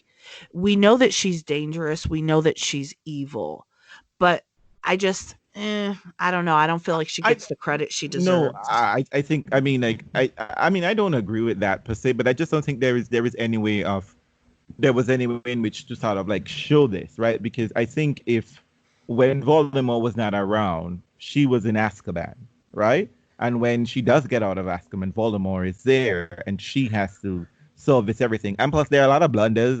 Snape is not Well, too. I think if probably So she thinks, Sirius wouldn't have laughed and have taken her a little more seriously, she wouldn't have been able to kill him. well, I think No, that's no, no. arrogant. I think that's just I disagree with that. Sirius was so happy. He just like Harry couldn't hear anything because the testosterone was ringing in his ear right. when Hermione was trying to talk to him. Sirius was in the battle. He was really more about that battle at that point. Right. You mean you just think he was happy to be fighting? Yeah, I do think He he was was arrogant. happy. I thought he got arrogant and cocky and I just do sort too. of I do too. and just sort of Yeah, and let I his think that guard was his slip because downfall. Yes. yeah, I mean, I'm sorry Yes. about that because it says that he falls into does she actually utter the words Avada Kedavra? I don't know. In the movie No, she does, so I get confused. No, I it says don't a think second. It doesn't. It just says, It's "Come her on, you spell can do better than that." that The second jet of light hit him squarely on the chest. chest It and The he doesn't. falls laughter not backwards, quite right? died from his face, but his eyes widened in shock. We don't know, and they don't talk about green light. They talk about red light. Right. And And then he he just falls falls back back. So into And it he the could falls dais, back. be, yeah. I mean, it really could just be that she hit him with something and he falls into the dais, and that's what does him in. Not that she necessarily kills him per se with a spell. I actually thought that how I read that scene was that pretty much along those same lines, but I was just like Beatrix was like, "Motherfucker, I ain't playing with you," and she was just like, "Oh, you think I'm joking?" It was just Yeah. like, Actually, I read "Here it you too. go, Yeah. here you go." Man, you think I'm because I mean it's very clear that Sirius is also a very prodigious wizard as well. That Mm-hmm. he Yeah. could have probably matched her just the same, but I think he got cocky. He just sort of like because at this point, and you notice how she is, but you notice whenever she's fighting, Bellatrix is about the business. Yeah. Bellatrix is about the shit. She's like, I'm gonna kill you. I'm gonna hurt you. I'm gonna do Like something she's big. We're not very playing clear as to what she wants Expelloramus. to do, and exactly, and we see this every time there is a fight. We see this here. We see this several times in book 6, in book 7. In several instances, we see her battling, and she is like, I mean, that scene in the Malfoy Manor. She's I like, was I'm just coming for like, you. oh, Yeah. that bitch took down Greyback. She took him down. Okay, let's not do this. Okay, Well, but anyway, you really remember when Harry tried to run after her, when he got away from Lupin. Uh-huh. He tried to run after her, and he was able to do a few spells, but she didn't know they had dropped the prophecy, so she was still thinking she was bargaining for the prophecy. right? And But she she was says, just like, I'll she's just teach like, you. look, I You're teach gonna you learn how to today, Harry Potter. That's right. That's right. And this is the thing about these verbal spells. It's just like, oh, whatever the case may be. But that whole scene, and then Voldemort shows up. Oh, Voldemort and Voldemort, Dumbledore. and you That can see was bad. she's That was trying to so she bad. got scared. She was scared, not Yes, just for Voldemort, but because Dumbledore was here. because Dumbledore. Because wait, Everyone's before we afraid get of here, Dumbledore. when Dumbledore shows up, Neville says Dumbledore. I was just like, Dumbledore. I think I Dumbledore. clapped in my head. I clapped in my head because Dumbledore showed up and Dumbledore was just smiting Dumbledore just gathered these people up. You feel it like, was yes, the day has been saved. exactly. And I then you felt like- remember that it's Harry Potter and somebody always has to die. I know. I know. I know. I was just like, Dumbledore shows up, and Dumbledore, and this, I think the book described it. He scrabbled up the stone step like a monkey, and then Dumbledore's spell just hit him, and just like finally, someone's doing magic that I intend. This is how I imagine magic is supposed to be. Not only am I doing magic, I'm walking and talking calmly, calling you out your name, calling you by your real name. I mean, Tom. Before we even get here, I'm basically going back into I was your professor mode. You know what I mean? Like, Tom. there is a even before we even got to that part that Dumbledore was showing that he's a badass in the room, that he gathered up all of the Death Eaters, right? He gathered up all that's right. Yeah, and he puts hasn't got away. Gets them bound. And with an anti-apparition jinx. Like, he got them together. There was no escaping Dumbledore at all. But when Dumbledore shows up in the hallway for this fight, and then the statues came alive, I was screaming in my head, like, oh my God. It wasn't in your head. Be real. You were hooting and hollering right at that book. No, remember, I'm already pissed at Harry. I'm already pissed at Harry because Sirius is dead. I was just like, this is some shit. I'm already pissed. I was just like, oh my God, Dumbledore and Voldemort is about to do the badass magic that I have always imagined it should be. And I was not disappointed. I was not disappointed. No, it was wonderful. It was so. I mean, the statue comes to life. They got the snake involved. They were pulling out the stops. That's the spell, whatever it was, the force of it, whatever it was, make Harry hand stand on edge, and Voldemort has to conjure a shield, and he was just like, "You do not seek to kill me, Dumbledore." And Dumbledore just like, "Merely taking your life doesn't interest me. Oh, there's nothing worse. I'm not here for you." Dumbledore just like, "But there is." I mean, that was just badass. And then Fox comes in again, and Fox swallows the Jet of Light. Oh, he swallows the Avada Kedavra curse. Yes. Yep. And I mean, and I'm just like, Voldemort. I mean, bro. And it's like when that happens, right? You think, well, what else, And then, I mean, like, what else? What could make this any better? But you've got statues springing to life and protecting and taking spells and exploding and. In one fell swoop, Dumbledore, gets the centaur to come and block this killing curse. He brings a ring of a lasso of fire, and then gets rid of a fire snake and makes water come out and just covers Voldemort. And never says a word. Just like, if I were Harry, the minute Dumbledore say teach me, I'm just like, I don't give a shit. Whatever you think you're looking for, we gotta be taking notes. So. What are these spells? I need one directions. I need exact notes. This was crazy. The movie did a horrible job. It was. Well, of course it did, but But this was crazy, and you do know that almost this same chain of events and how the magic happened between Snape and McGonagall, right, in book 7. Mm-hmm. But McGonagall, she was just like, fuck this shit. I'm going to conjure some knives. Fuck this shit. You know what I mean? Like, because I was just like, why is everyone out here using Avada Kedavra? Like, come on now. Like, but I thought, like the last thing that Voldemort tried to do was he possessed Harry. And he figured that would make Dumbledore kill Harry so that he could get rid of Voldemort. Yep.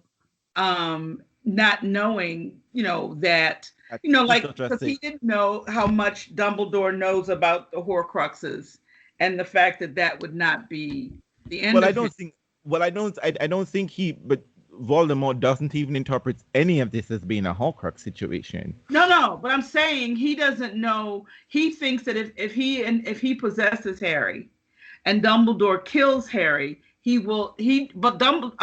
this point, Voldemort knows that he's still got other pieces of his soul out there. Right. So he doesn't think it's anything for him it won't be any problem if he can trick Dumbledore into killing Harry because he's possessed him. Voldemort's trying to get Dumbledore to do the dirty work. Right.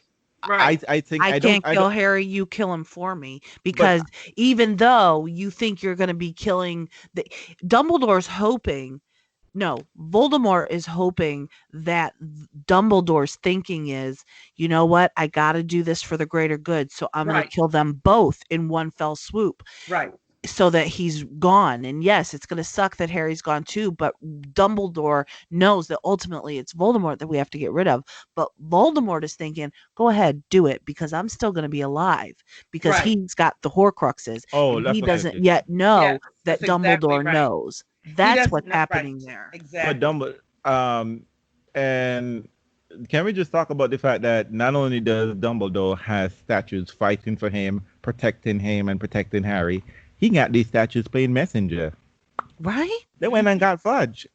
I Right. mean, you could Listen, do that. You could do that, and the witch statue done gone gravelled up Bellatrix and pinned her to the ground. Like she can't even do anything. None Mm-hmm. of her spells can even do anything to that. It has to be Voldemort who saves her. I mean, and Dumbledore just did that with shaking of his wand. I mean, this is the transfiguration teacher I need to be teaching me at Hogwarts. No, I mean, no shade to Professor McGonagall, but girl, I don't know if you can do this. I mean, but then again, you made the whole school came alive, so right on the so desk she can chair do it. too.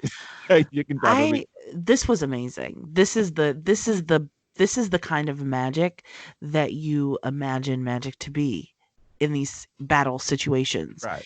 And we only get it twice, really.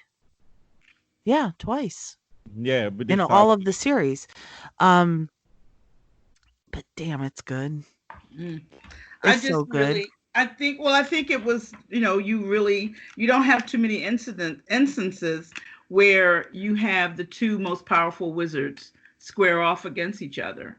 Right. And I think up because of that, you have and talented wizards who know how to use everything at their disposal. And Um, it's go ahead. yeah, that's all I was gonna just well, thinking about well, I It's how think interesting. rare that is. J.K. Rowling doesn't try to do that with anyone else though.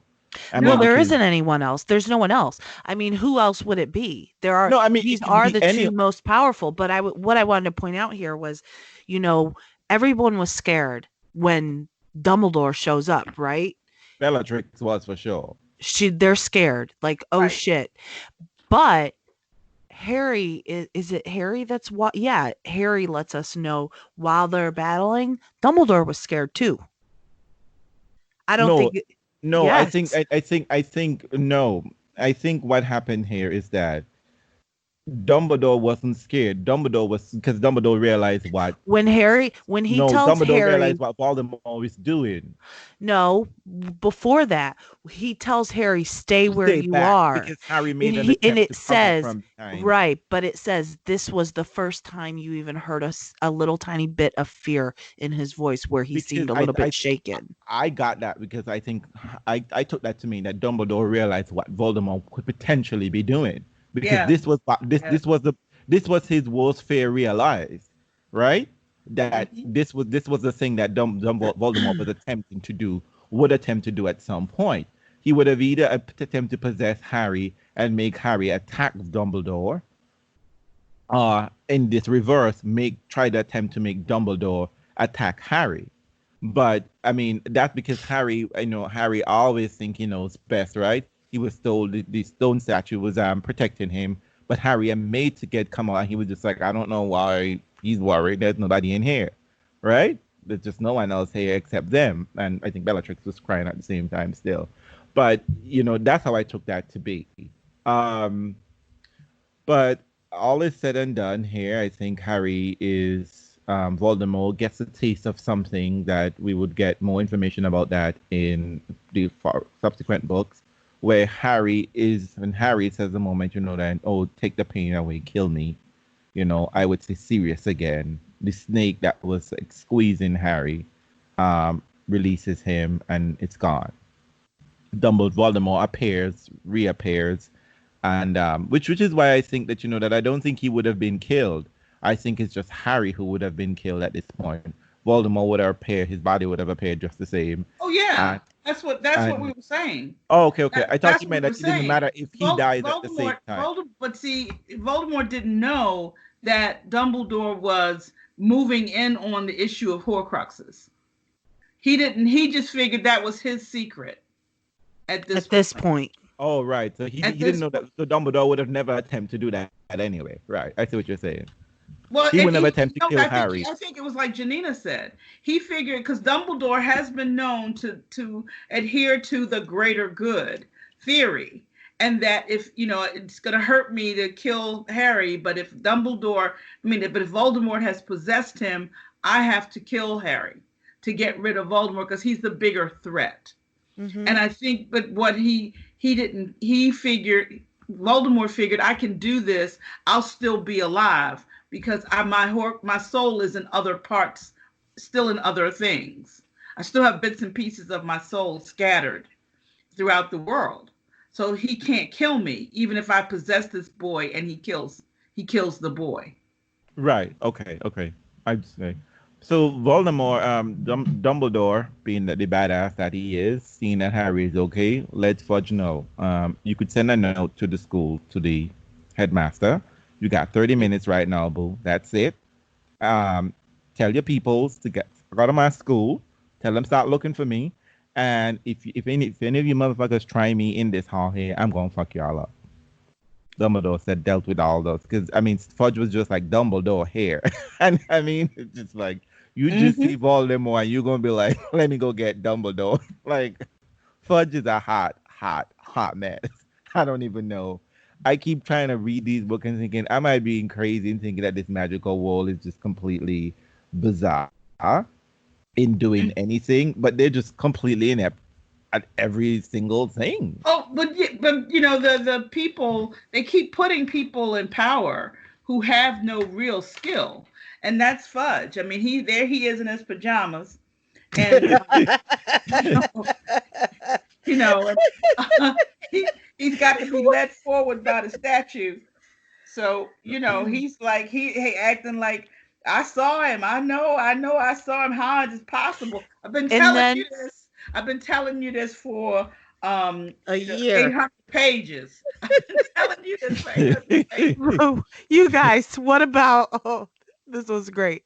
When Dumbledore sets up the port key for Harry to go back to Hogwarts, and Fudge is like, you can't do that. It's not ministry approved. I was like, are you fucking kidding me right now? Him over his glasses. Are you kidding me right now? Okay, but because Fudge is, no matter what, he is just no good in the emergency. He's useless. He's totally useless. Everything for him is a perception of power. Exactly. Like, that's it. That's what matters to him.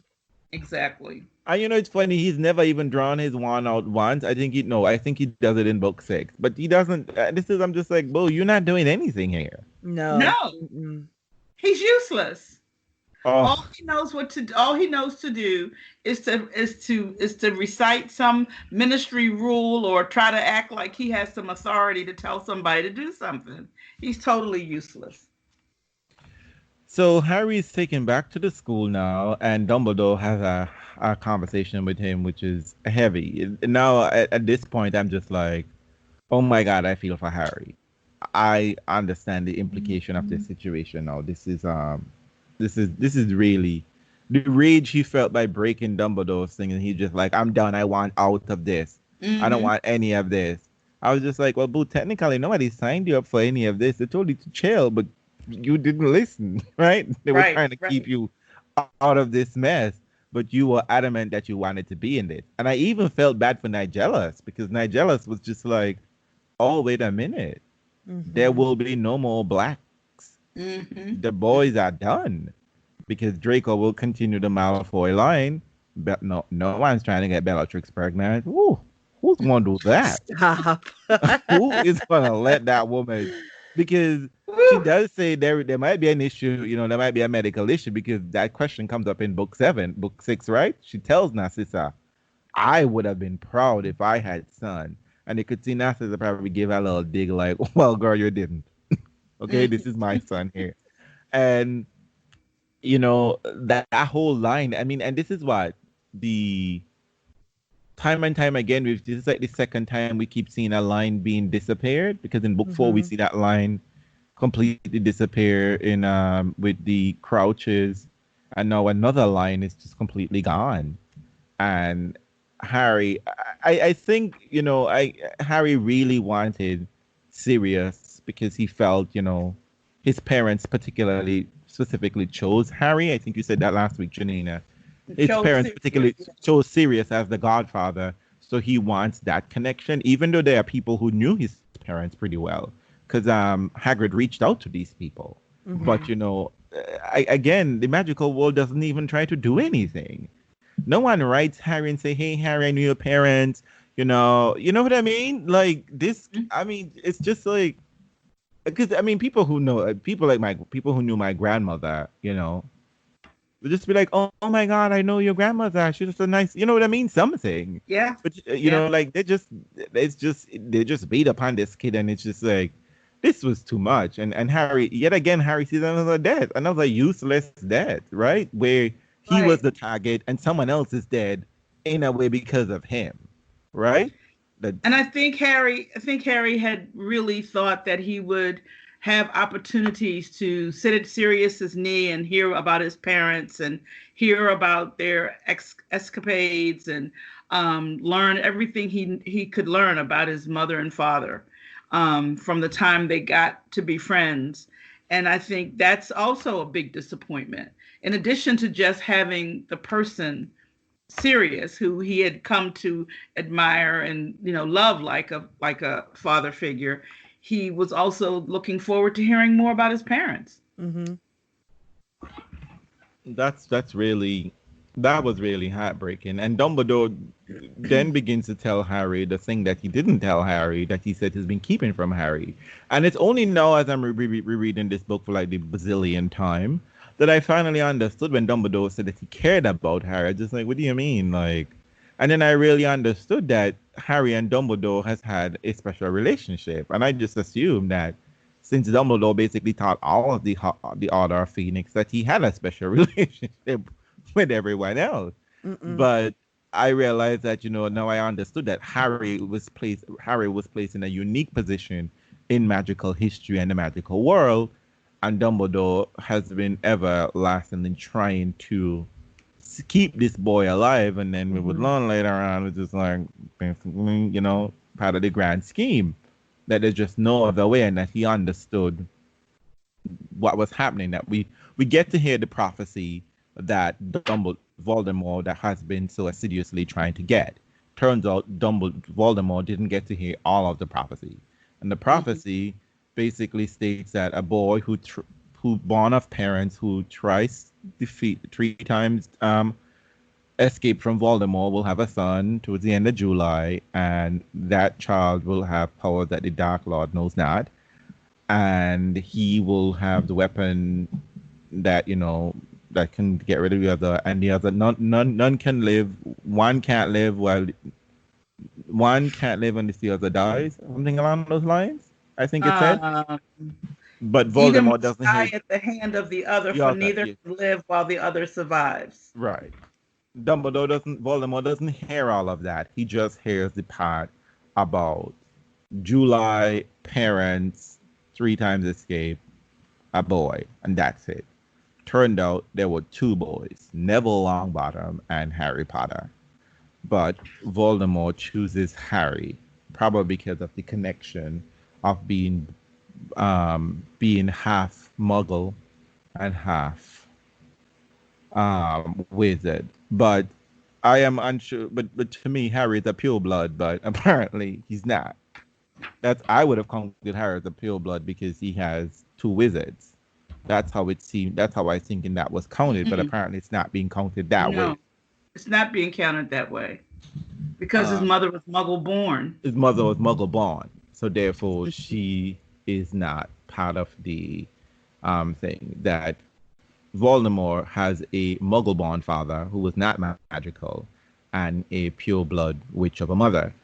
And in attempting to kill Harry, he ended up destroying himself. So Voldemort wants to hear exactly what happened.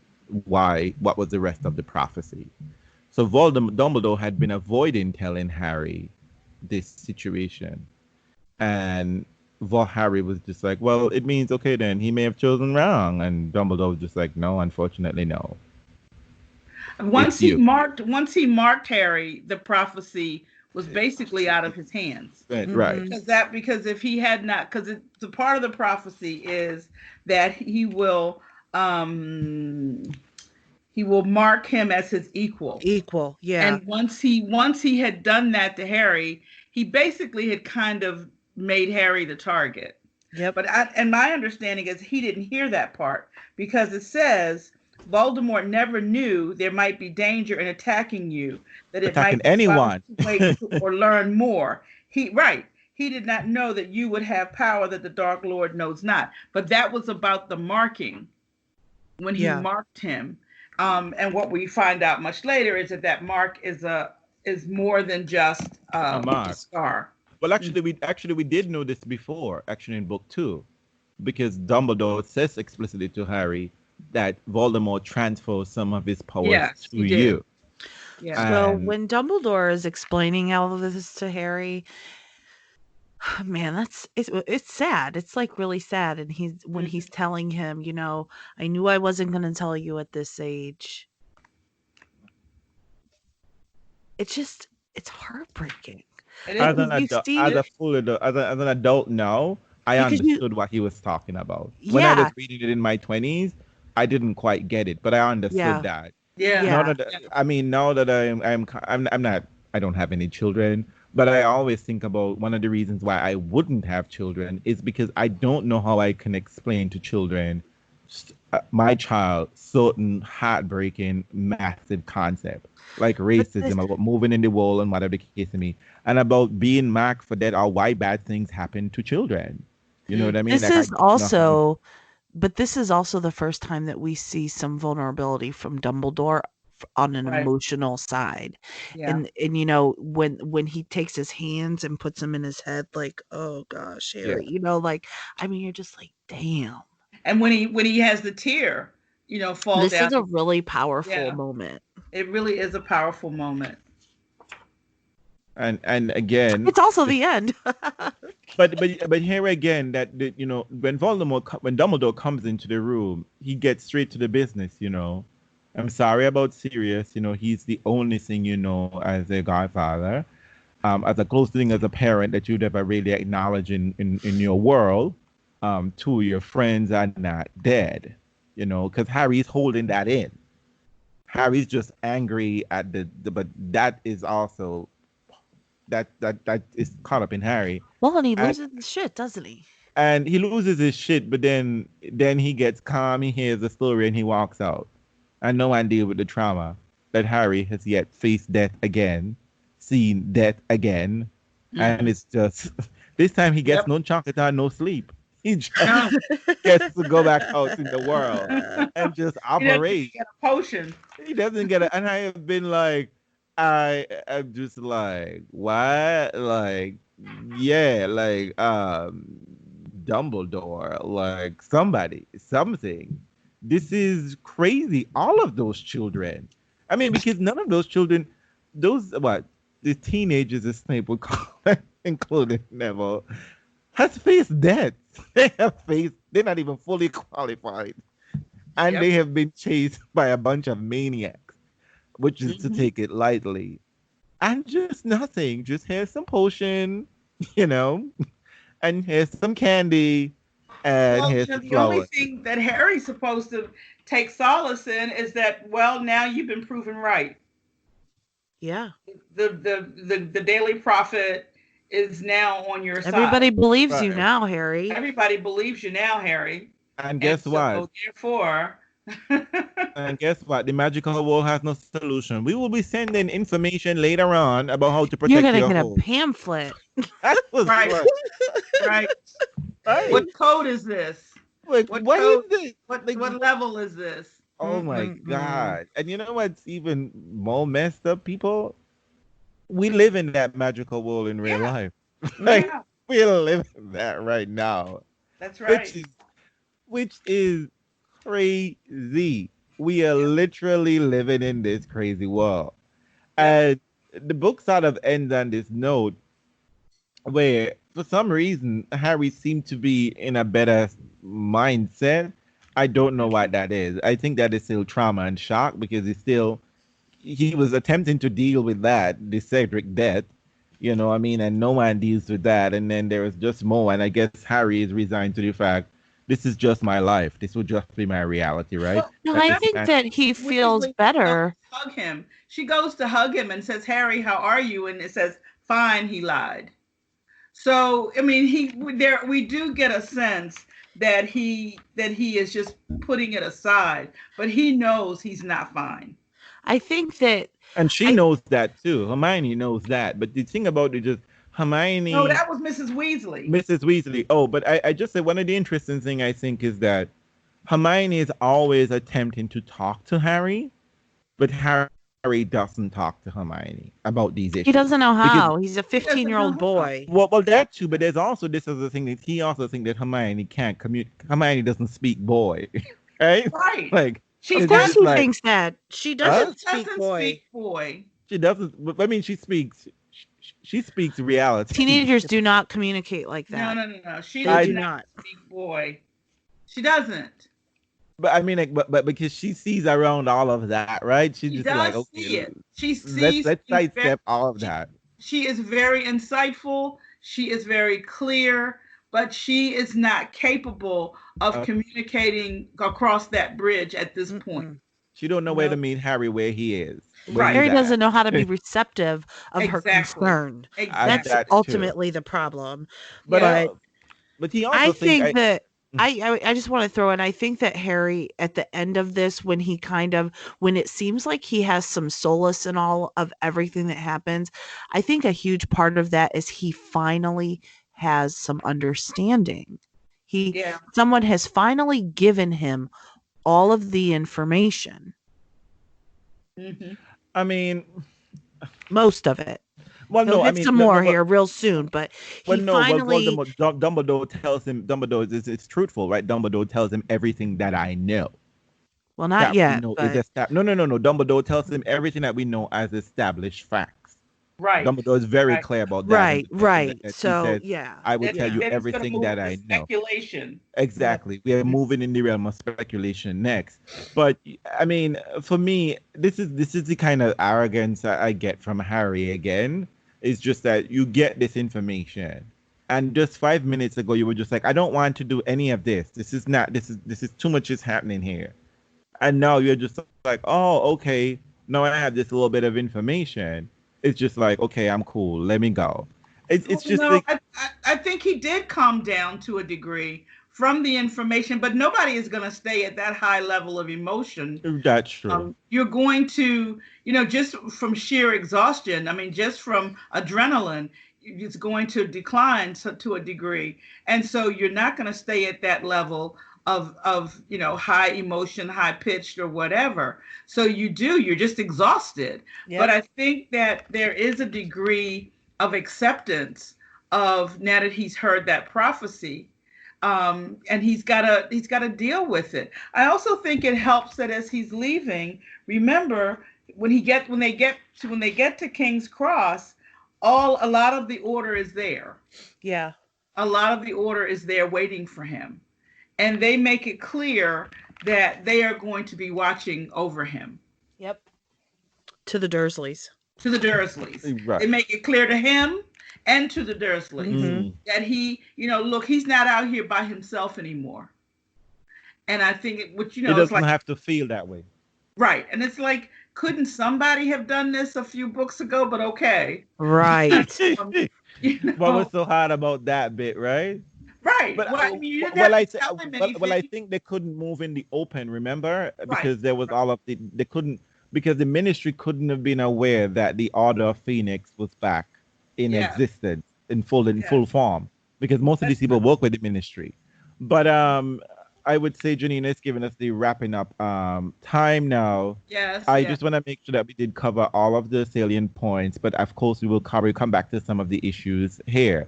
But let me just say, Draco Malfoy, the fuck is wrong with you, boo?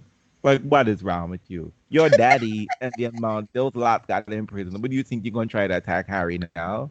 You know what I mean? And you know that scene when Harry just like Snape is just like, "What are you doing, Potter?" He's just like, I'm trying to think of what spell to put curse to put on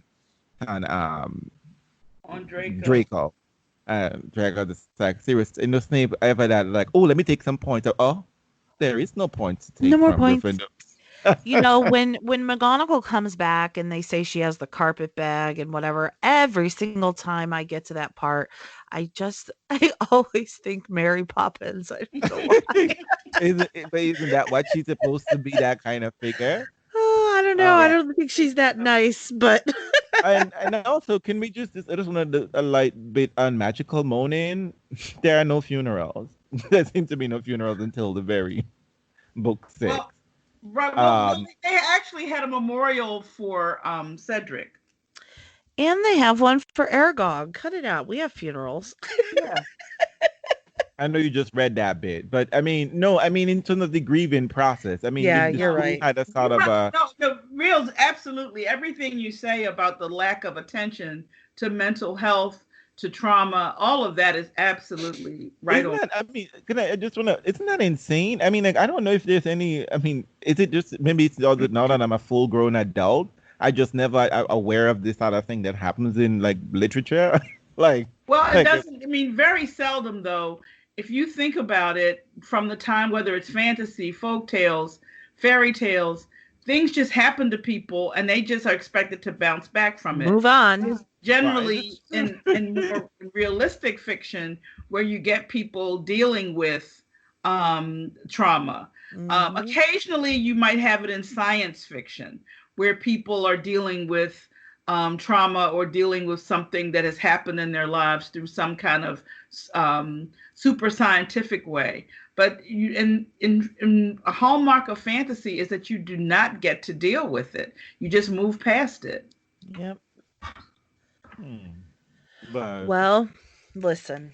That's messy because I mean, have nearly all of these problems could be dealt with. Because one thing I want to point out with the Lost Boys is that the magical world has no space or facility to deal with people who don't have parents or have lack of parental guidance. Really, no. We send them to orphanages. No, they don't know if you were in an orphanage. That's it. The magical world doesn't have an orphanage.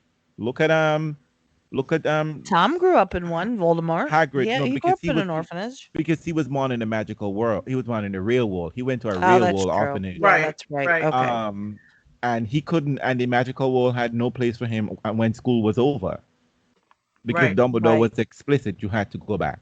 Yep. But anyway, this was fun. This was 3 books. I cannot believe you got me to talk about this book this magical. much. And you there hasn't been a wasted minute. There hasn't been a wasted minute in all of this. I had no idea I had that much to say about this mess. See? It is the magic. Does that mean, because I've got a lot to say about the next book? Well, I mean, I'm sure book 6 is going to be in 4 episodes, and I'm almost sure that Deb is gonna make it. Is gonna be lit. Yes, we're gonna have to do it in chronological order. I'm almost so excited. Sure. I'm so excited. I mean, can we record it later today? No, I haven't finished. I'm listening again. But since we're doing in chronological order, it doesn't matter if you're finished. If you're not finished. That's true. No, I'm teasing. But yes, let's wrap it up because we're talking a lot. Okay, so thank you for listening. I am happy that we finally got through the Albatross. We've gotten over Mount Everest, and now we're going to be skiing down the hill in book 6, enjoying ourselves smooth sailing until we get to that messy concluded book 7, which has a lot of drama and mess and also some magical moments. So we're in home stretch, ladies. We are in the home stretch. We have finished the 5 books in 13 weeks? Oh my gosh. Actually, I mean, I think we did pretty well. I mean, we really kind of, because it's really one big book in a lot of ways. So, I think we're handling it pretty well. Yeah. Way to show the light. Thank you. So, mischief manage. Mischief manage.